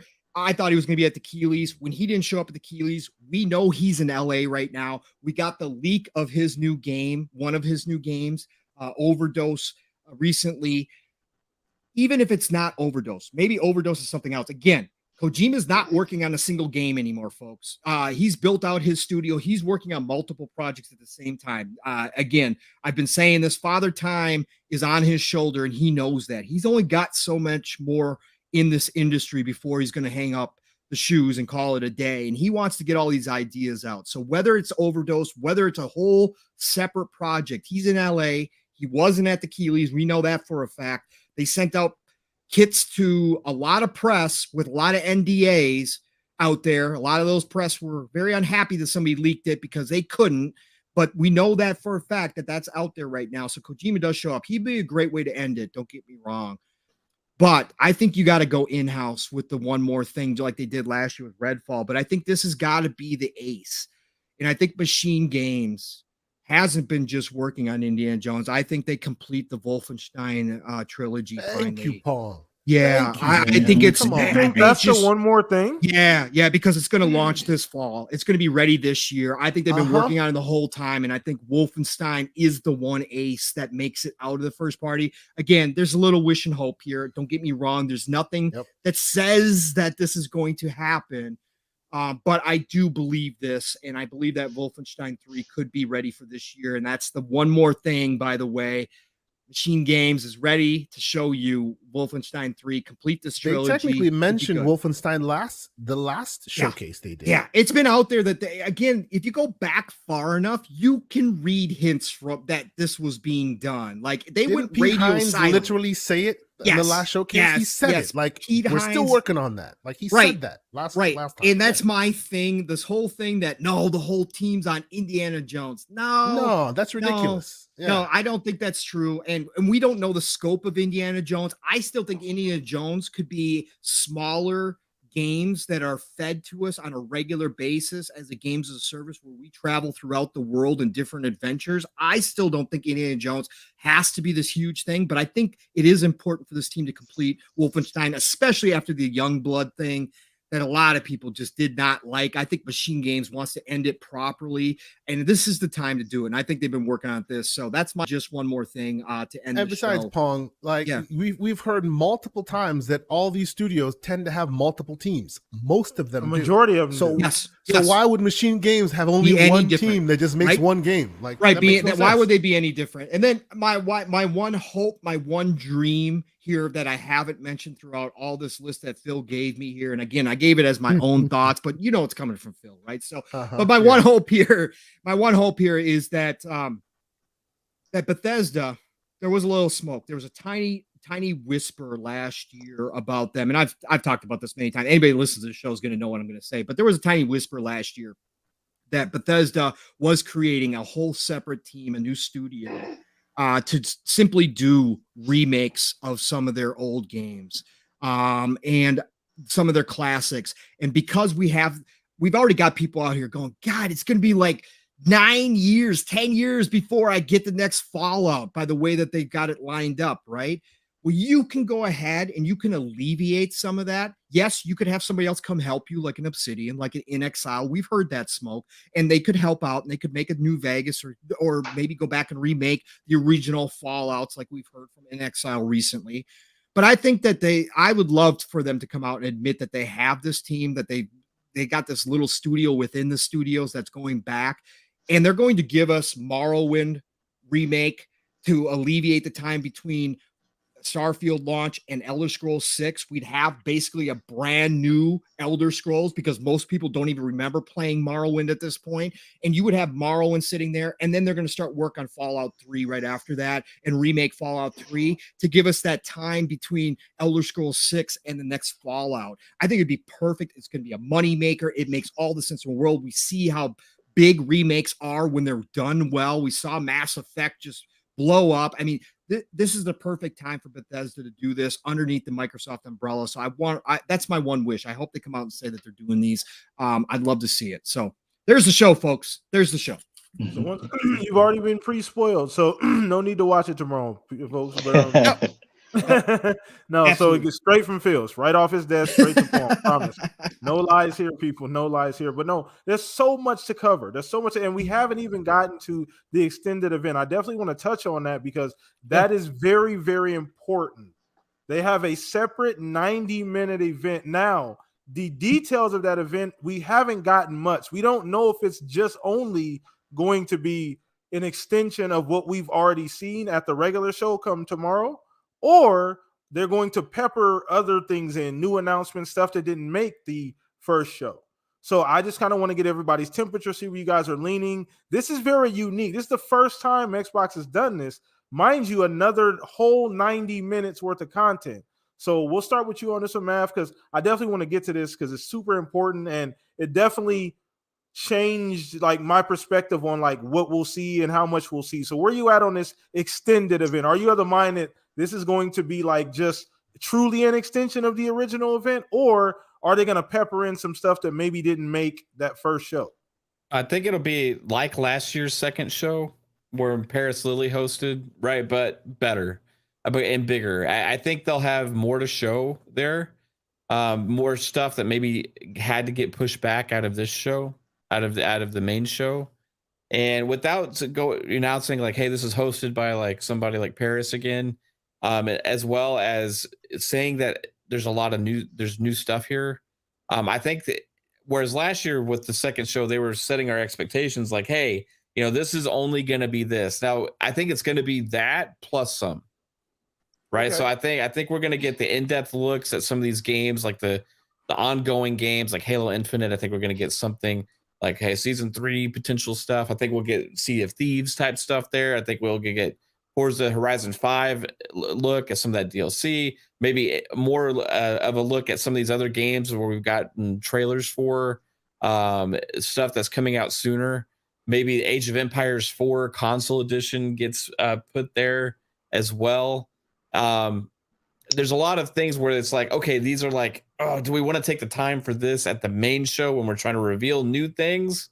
Or do we want to have this stuff to really go in depth on some more? But the difference was when they came out and said that there's going to be new trailers, right? That's not something we really got at last year's show. Sure. So that's where the difference is for me. Like, I think we're going to get potentially a few really cool announcements at that show that we wouldn't have gotten at last year's second show. So That's kind of what I'm thinking. I don't know if it's like big time game reveals. That would all be definitely at the main show. But I think there could be some nuggets there, some really cool, interesting things that are going to be exciting. So definitely not like more of the first show. It's just another one. Is we couldn't fit into one. There's 2 of these babies now. It's definitely different, right? More, but a step up over what my expectations were from last year's second show. I agree. I think I'm on board with that idea as well. I think I'm on board with it kind of being just more of an extension. Like you said, some of the already known stuff that we're already aware of, the Halo stuff, Forza Horizon stuff, maybe some more, an extended look at some of the other new stuff that we're going to see. I don't know how much like third party stuff we're going to see in there. I assume they have to balance it out. So maybe some third party announcements go in. You got to look at last year. We got like Flight Sim, in-depth talk about Flight Sim. We got in-depth talk about Age of Empires. Remember all the trebuchets that were shown, right? That people were like, well, we don't need to see all these trebuchets. We've got the Wasteland 3 DLC expansion information was shown off there. Those are a lot of really cool things, and I think there's more stuff like that they can do, but then kick it up a notch with a few other nuggets that they may have saved just for that show.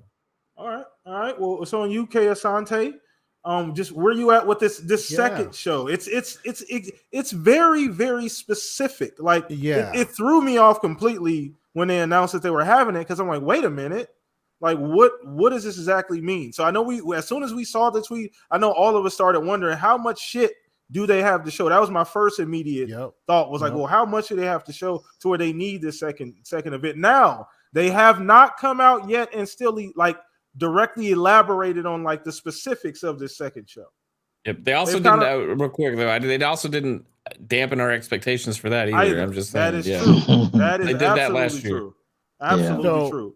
So let me start off by saying, after that extended showcase, I was like, just like Mav is saying, I expected it to be just like last year's show where we had Vicious, Paris Lily come out, and do what he did, and it was a great show, and expounding on more of the stuff that we probably wanted to see more of, but in a more casual setting, right?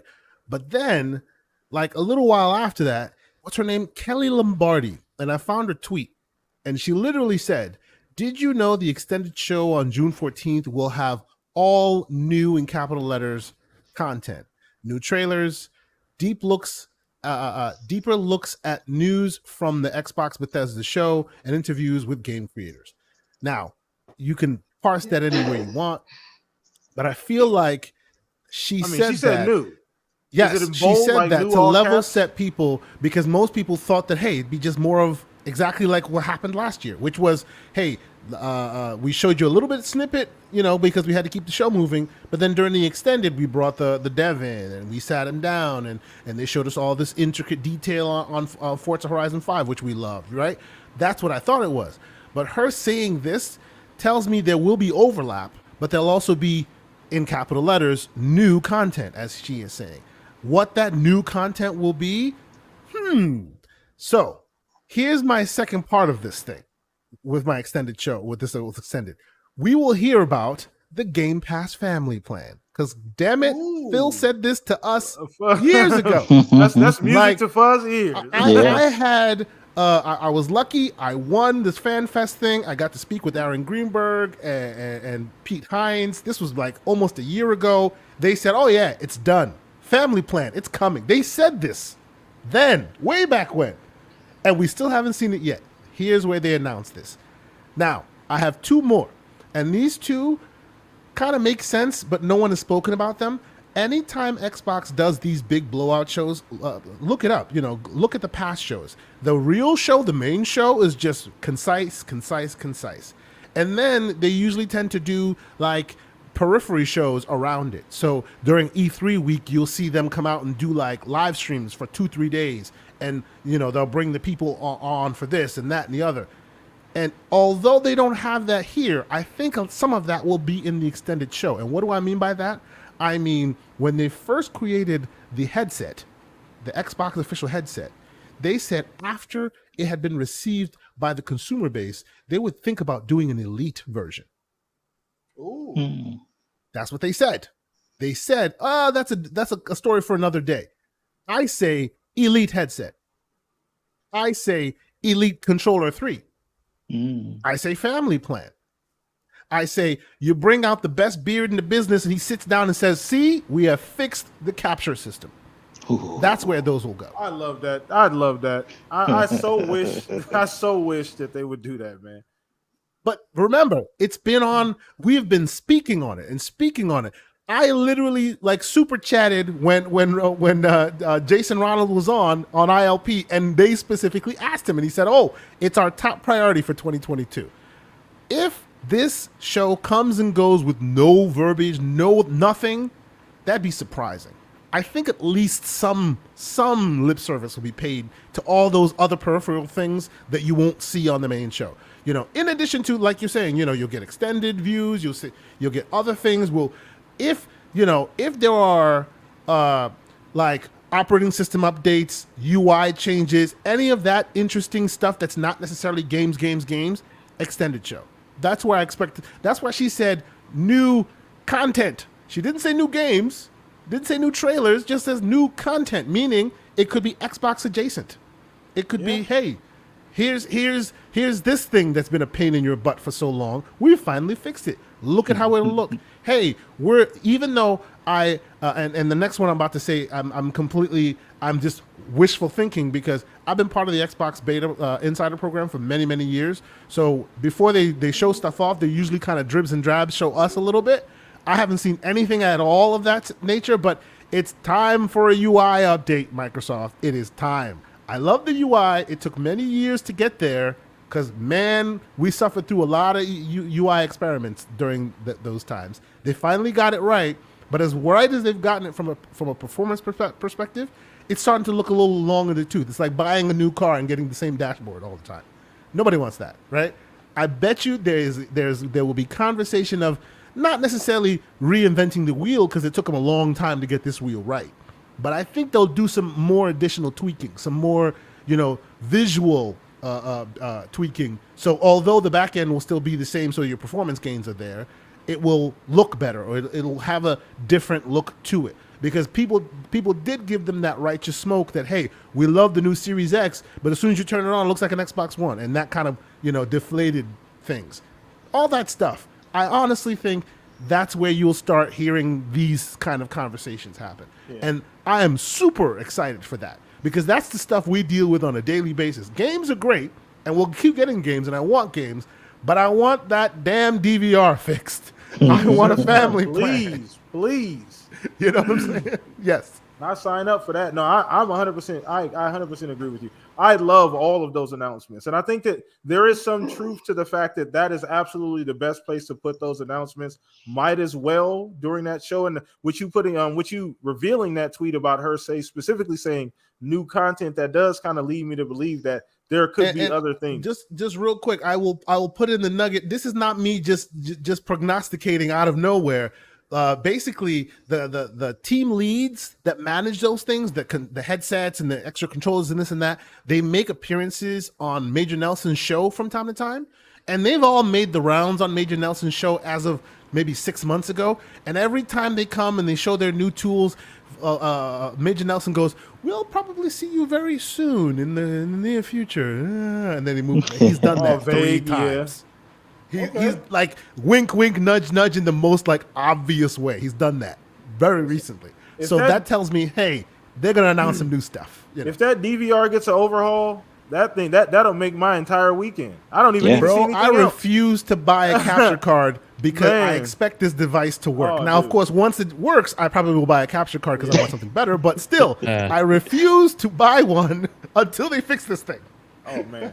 So let's get this especially over to when PlayStation 5's one works so great. Exactly. So let's get this over to you, Fuzz. This extended event. We talked about this when the tweet came out when we first saw that they were going to do this. So just where you at with this extended event? I kind of figured things like the DLC and expansion packs, whether it be for Horizon 5 or like anything Halo related, I've kind of figured that those make an appearance. So like, for example, if they do show the BR mode for Halo, show that in the first show, and then go into more detail for Season 3 in the second show. Horizon 5, like have Motorsport show up at the main show, and then the Horizon 5 DLC at the the second event. But I like what Kay Asante is saying as far as like, especially the thing about the DVR and the family plan for Game Pass and stuff.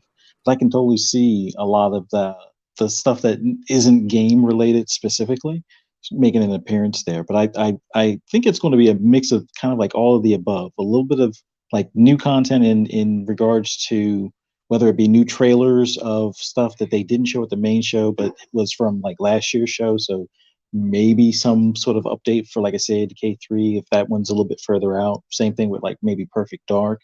Not having that possibly in the main show, but have some more updates or info on it come the second show. And then have like the extended stuff where if we do get to see Compulsion's game, maybe a little bit more of a deeper dive on Compulsion's game on the second show type of deal. But I'm really hoping that it's like I enjoyed the deeper dive like they did last year. You know, having Paris on there and everything, and the other, I forget the other host that was on there with him, but having them, you know, go and do like the dev interviews, go into more detail, whether it be certain mechanics in the game or things like that. It's interesting, but not necessarily to me for every game, but like for the games that I'm looking forward to, having that extra detail or extra info is always a plus type of thing. But I definitely think that this second show is going to be kind of like, I wouldn't say the overspill type of stuff, but it is going to be the things that may not have been what they consider, you know, the S tier stuff. Like I think their first show or the main show is going to be, you know, collectively what the teams thought was S tier, and then everything that's like A and B tier and stuff like that.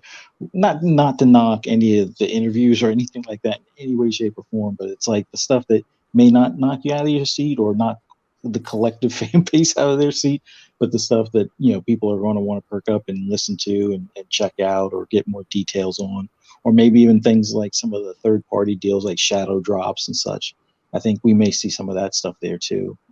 Like, you know, what is it? Plague's Tale Requiem. I think, you know, we possibly get, oh, and by the way, you can download it today or, you know, coming, you know, later this month or something like that. Cause if I'm not mistaken, I remember it having like that leak date of either it was the 7th or the 17th or something like that. So, and that's not too far away if it's the 17th, but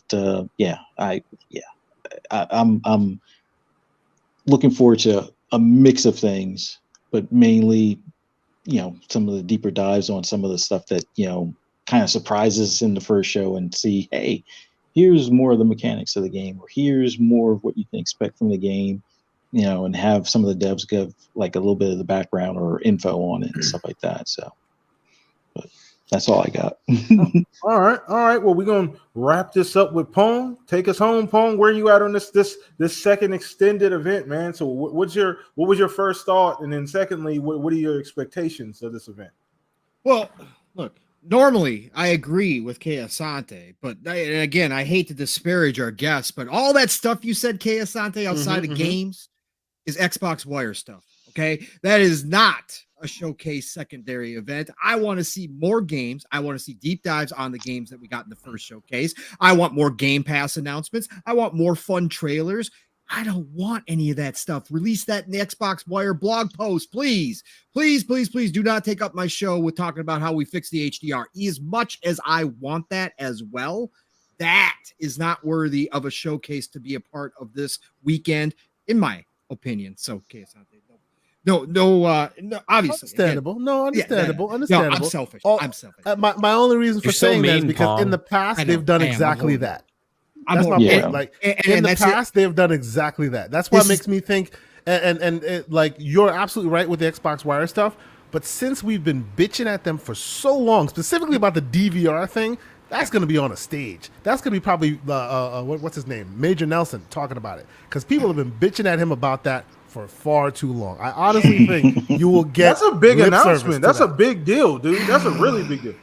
Even though, yes, it shouldn't have to be. I agree with you. It shouldn't have to be a big deal. But yeah. It should be about games. Yeah, but we have been bitching about this for far too long. I think they're going to make an effort to say, "Hey, look, we fixed it." You know. I tend to agree with Pong here. I don't know if that's big enough to be like. No, that would be. I understand there would be a lot of people in our community that would be excited. Yes, you know what I mean. Yes, but for the general masses of like the millions of people that potentially would be watching this show, I don't know if they would give too much of a crap about that for it to be at the show. Like I honestly think like that's something that would be best.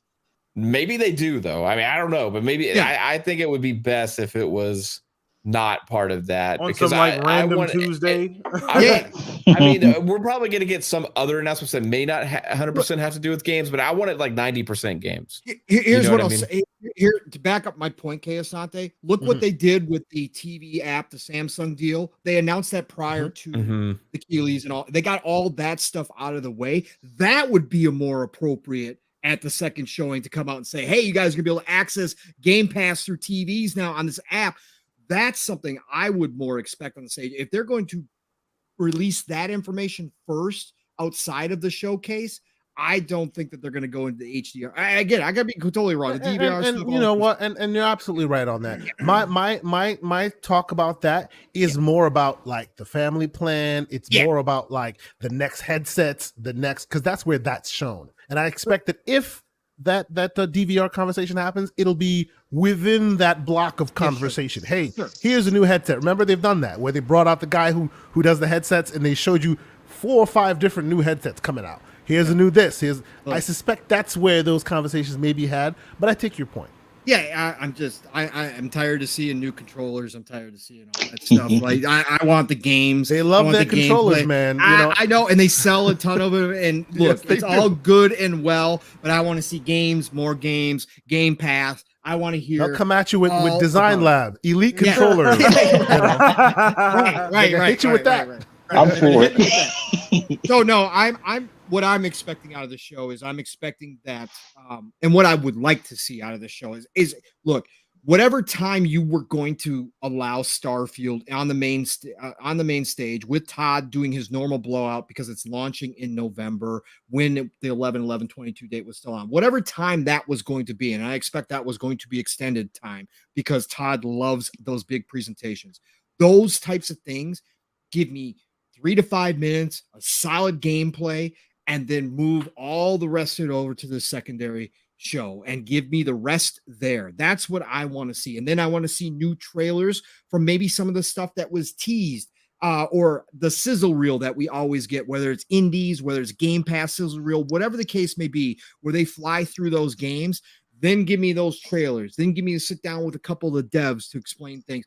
That's what I want to see at the second showcase. I love that they're doing this. I love the secondary showcases. I had no problems with the trebuchets whatsoever. I thought it was really interesting to learn about how detailed the Age of Empires 4 team actually gets, because that shows me the passion of that team for history and why those games are so beloved. And I like history. So again, a little selfishness there. I didn't have a problem with it. I know a lot of people did, but I think this year, especially if they're going to come throw the kitchen sink at us, then on the secondary show, you got to continue to throw the rest of the kitchen at us. And I think that that's really what I want to see here. Again, for me this year, it's proof. It's time for proof of concept. You guys have been talking all this talk. We know it. Again, we all know this stuff. We are all invested. We're all here for the long haul. I am not short of games. I'm not that guy out here clamoring for Phil's head because Starfield got delayed in any way, shape, or form. I love where Xbox is going, but I think really this year you got to blow it out of the water and let everybody know why it is so important to jump into Xbox now. That this is the time that this holiday, this fall, you're going to be taken care of, even without the big titles being there. But next year, look out. I just want to see those deep dives in that secondary show. The continuation of the first show is basically what I'm saying here. Maybe not the pacing, maybe not that breathless pacing that we got last year where we were all tired after the first 40 minutes. Like, oh my God, I could actually use a break right now. Maybe somebody does need to get up on stage and talk for a minute or two here.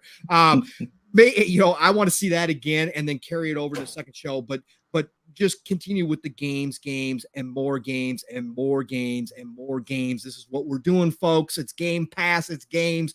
We're going to let you access this stuff everywhere that you want to now. We've got it all for you right here at Xbox. That's what I want to see. One-stop shop buffet. So that's what I'm looking for in the second show. But we're going to find out. Maybe Kay Asante, you are absolutely correct. And maybe that is so important to them. And I understand your view as well, that is so important to them, that's been such an outcry from our community and from people close to Xbox that has, we are able to actually reach out to them and talk to them, and they hear it every day, that maybe finally they're saying, Yes, we're just going to show you on the stage. We're going to finally tell you that we're fixing everything that you guys have been asking for. So you guys can shut up about it now. And maybe they Kitchen sink approach, my friend. Yeah, Kitchen sink approach. And like I said, I do see your point on that. Maybe that is part of that 90-minute show. I just hope that's all I want. I just want games this weekend. That's all. And Tuesday. Yeah, it's gonna be insane. And just talking about this has got me so excited, man. We're here. We're hours away. We're one sleep away, is what I like to say, from us realizing and seeing what all of our dreams and all of this talk is about, and actually see some actualization of all the talk. So I think we're gonna go ahead and wrap the show up on that note, man. Can I just say this PTK real quick too? Yeah. Again, brothers, I just love. Again, I'm not tired of doing this. Like, I've been doing so many shows. That's the crazy part. Like, all this excitement, all this hype, and we got a lot of different people that listen to us throughout all of our shows, not just here but everywhere. And you got two camps of people. One camp likes to be hyped. The other camp says, temper your expectations or whatever else.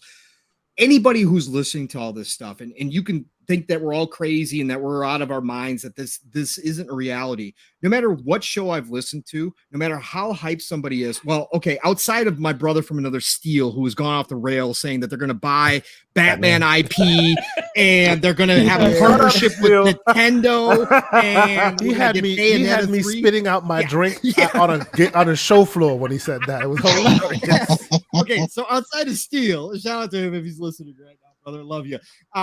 Most everybody that I've listened to, like, all of this stuff, why the excitement is so different this year is, number one, because this is the most unknown year, right? After Starfield and Redfall got delayed, this all of a sudden became an unknown kind of territory for us. But when you really do sit down and you can write down everything that people has been talking about, there really is nothing that's way out of bounds of reality. There's nothing that's really so outrageous.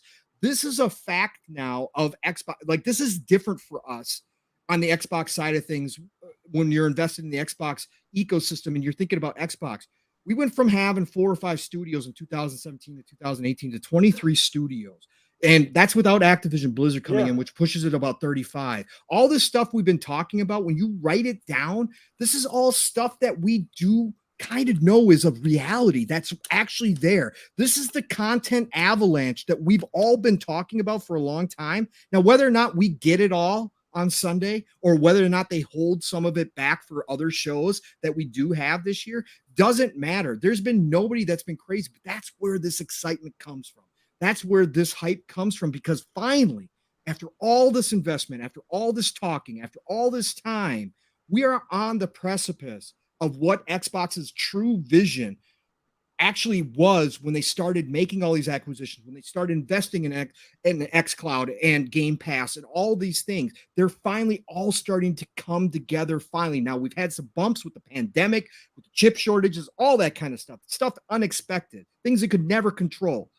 But it's finally starting to become a reality. And this is the new Xbox now. This is how it's going to be year in, year out. And when they get Activision Blizzard, look, it's nonstop. Literally next year, we could have a game a month if they wanted to. If all things go the way it should, we could literally have 10 to 12 new games, AAA first-party titles, if you count Activision Blizzard, next year. That could be a reality. We've never seen something like this from a console maker, from a publisher that can put out this much content at one time. So again, that's where all this excitement is. That's why everybody's off the charts. And again, no matter what happens tomorrow, it's going to be a great show, because we are going to get some surprises. We are going to see gameplay tomorrow. And overall, it's just a great time. Again, Golden Age is here, people. It is a great time to be a gamer. And tomorrow is going to be living proof for all of us, no matter what comes out. Absolutely, man. And with that one, we're gonna wrap this thing up officially, man. It's been a historic show, man. Once again, on the eve of this Xbox Bethesda Showcase event, we will see in the morning what is going to happen, man. But I do appreciate everybody showing up, showing out, everybody in the comment section, everybody watching live. If you're not commenting, I appreciate you guys, man. I'm so hyped, so happy. Once again, probably will not sleep tonight. I'm going to jump on the game right after the show. I'll probably be on the game pretty much all night. But I appreciate you guys hanging out with us, man. We'll have a phenomenal show next week. But I want to get to everybody here on the panel. These some very, very special people. And on the eve of this show, I do want to give some quick shout outs here to my two compadres here who's been here every single Saturday. They support me, give me a lot of energy every week. So, gentlemen, I do want to say thank you as well.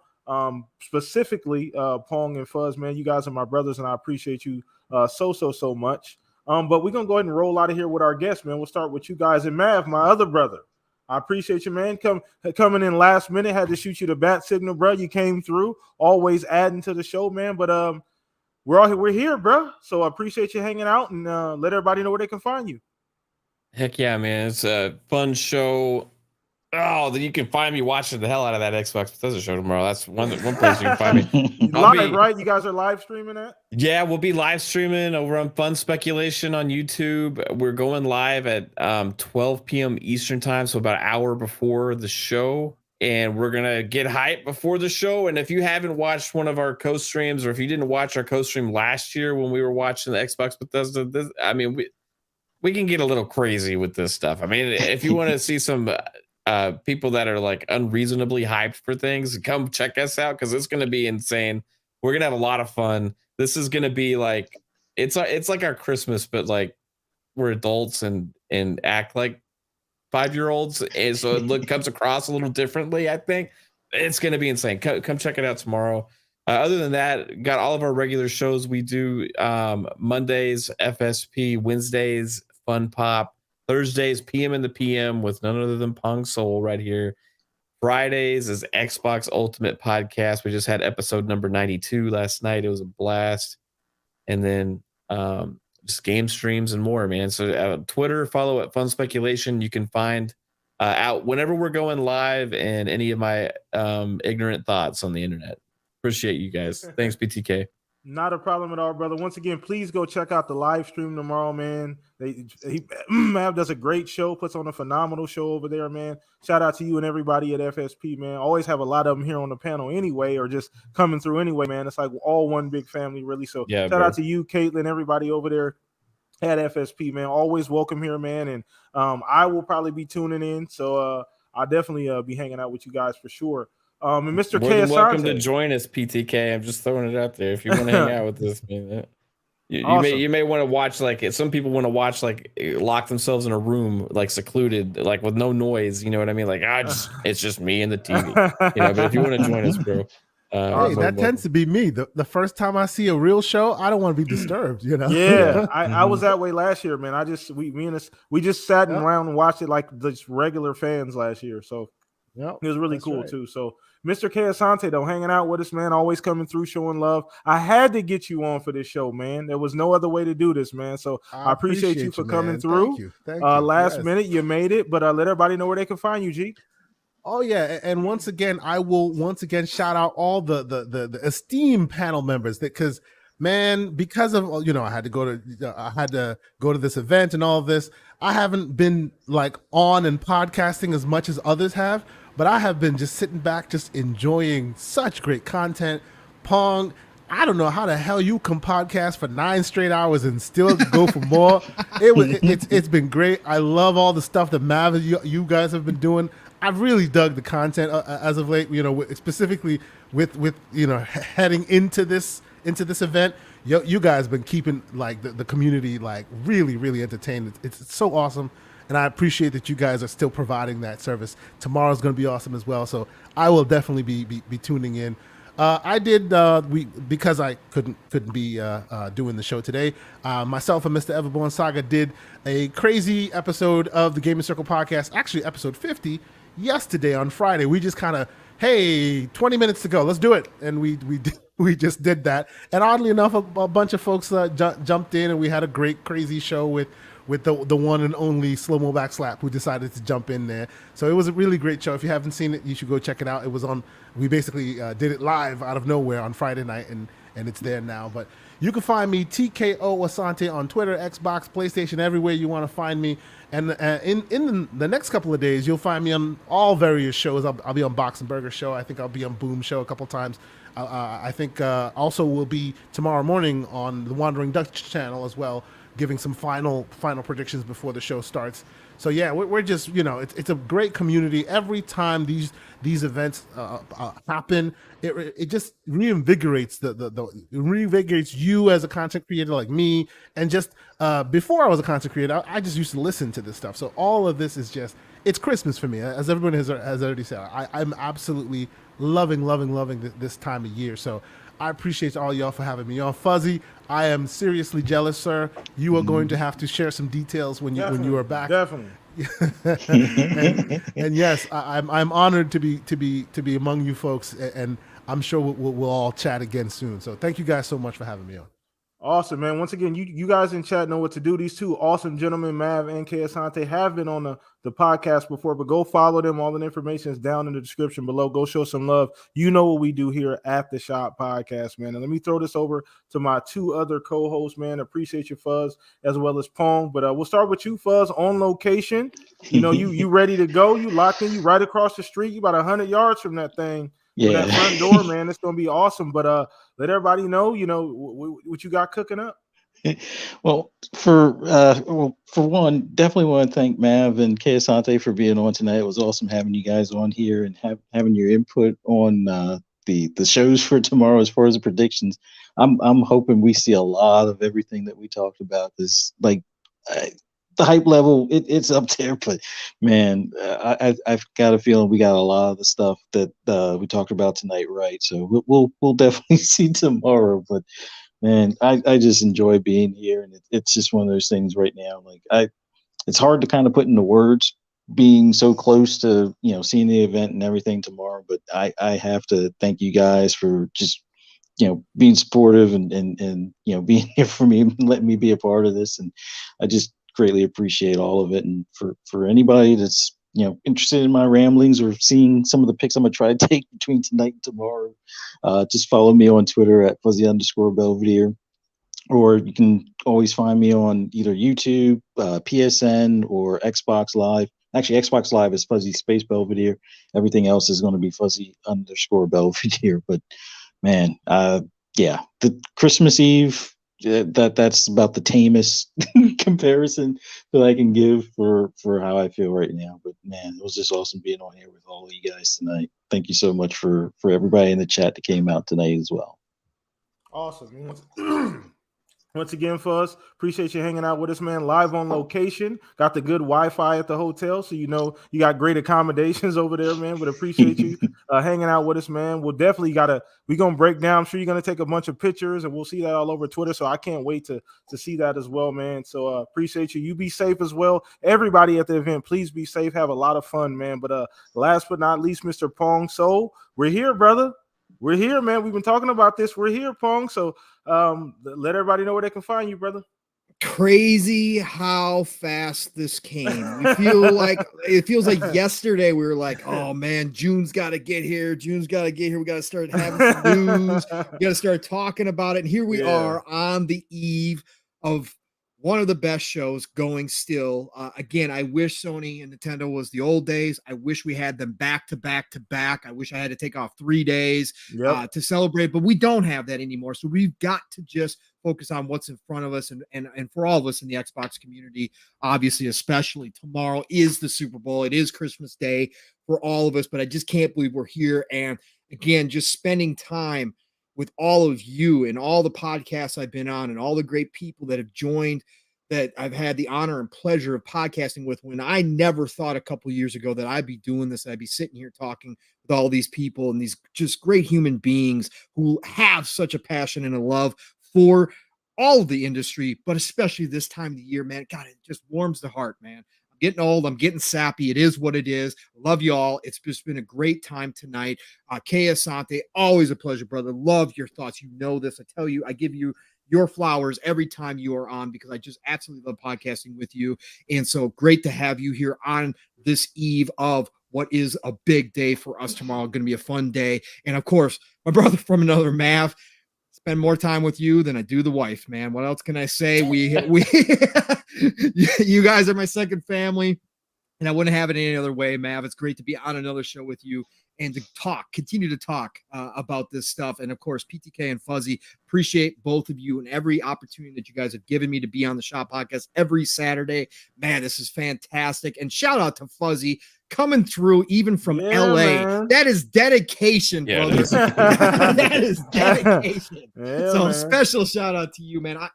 I'd be stalking Phil. I'd be finding out where he's pulling up at. Look. He was in the lobby at one of the hotels. Dark CMF just said he had a conversation with him, bro. Shout out to Dark too, man. I remember this community. I'm jealous of you being down there too, Fuzz, for sure. But man, listen, chat, you are all a part of this. Again, whether you're podcasting, whether you're in chat, you're all a part of this, because we wouldn't be doing this in this format without all of you. And I say it each and every week, but especially right now, you guys have a million different podcasts, almost literally a million different podcasts you could go to at this point to listen to people talk about tomorrow and all the stuff that's been happening since Thursday. But you choose us. Man, that's special. That does mean something. You're all part of this. So thank you all for being here. You guys are amazing, amazing conversations, just amazing hanging out. Even if you're just lurking around in the chat, thank you all for being here each and every week, but especially this week too. Appreciate every single one of you. Love it and respect to all of you. So listen, you can find me Pong Soul, Xbox, Twitter. You know that drill. Not going to get into the details here. We don't need to go through that. Tomorrow's the deal. If you want to come listen to more just awesome, like Mav said, little kids in big adult bodies, just drop on in Fun Speculation tomorrow, because you're going to hear us giddy. You're going to hear us just say crazy stuff. There's clips of me going crazy about Master Chief's visor last year and how great it looked, because I was just wowed out of my mind while we were watching that live. So drop in Fun Speculation channel. But no matter where you go tomorrow, no matter what you're watching, enjoy it. Soak it in. Love it. It's going to be fun no matter what comes tomorrow, no matter what doesn't show up. We're all still going to have something that we come out of and be like, man, that's amazing. I just know we are. So enjoy it. It is Christmas time. It is the Super Bowl. So have a great rest of your weekend. Play some games while you're doing it all. Play what you love what you play. And always remember, it is the golden age of gaming, people. And I'm going to be talking to you all again real soon. Have a great night. Hopefully some of you or some of us get some sleep. So let's go. Awesome. And last but not least, your boy PTK Blam across the board, and ditto. I mean, once again, we're on the precipice right here. We're on the eve, and I just hope everybody enjoys themselves tomorrow morning. Once again, the show will be back next week. All right. We'll be talking about everything that goes on over the next few days with the events that are still happening. We'll be breaking that down next week. So once again, follow me, PTK Blam across the board. You guys know I don't even need to get into that. But I appreciate you guys' support. Once again, if you can get some sleep, good luck. I probably won't. So I'll holler at you guys a little bit later. Enjoy the rest of your weekend, man. We are waking up to a phenomenal show in the morning, man. So see you guys later. Peace out.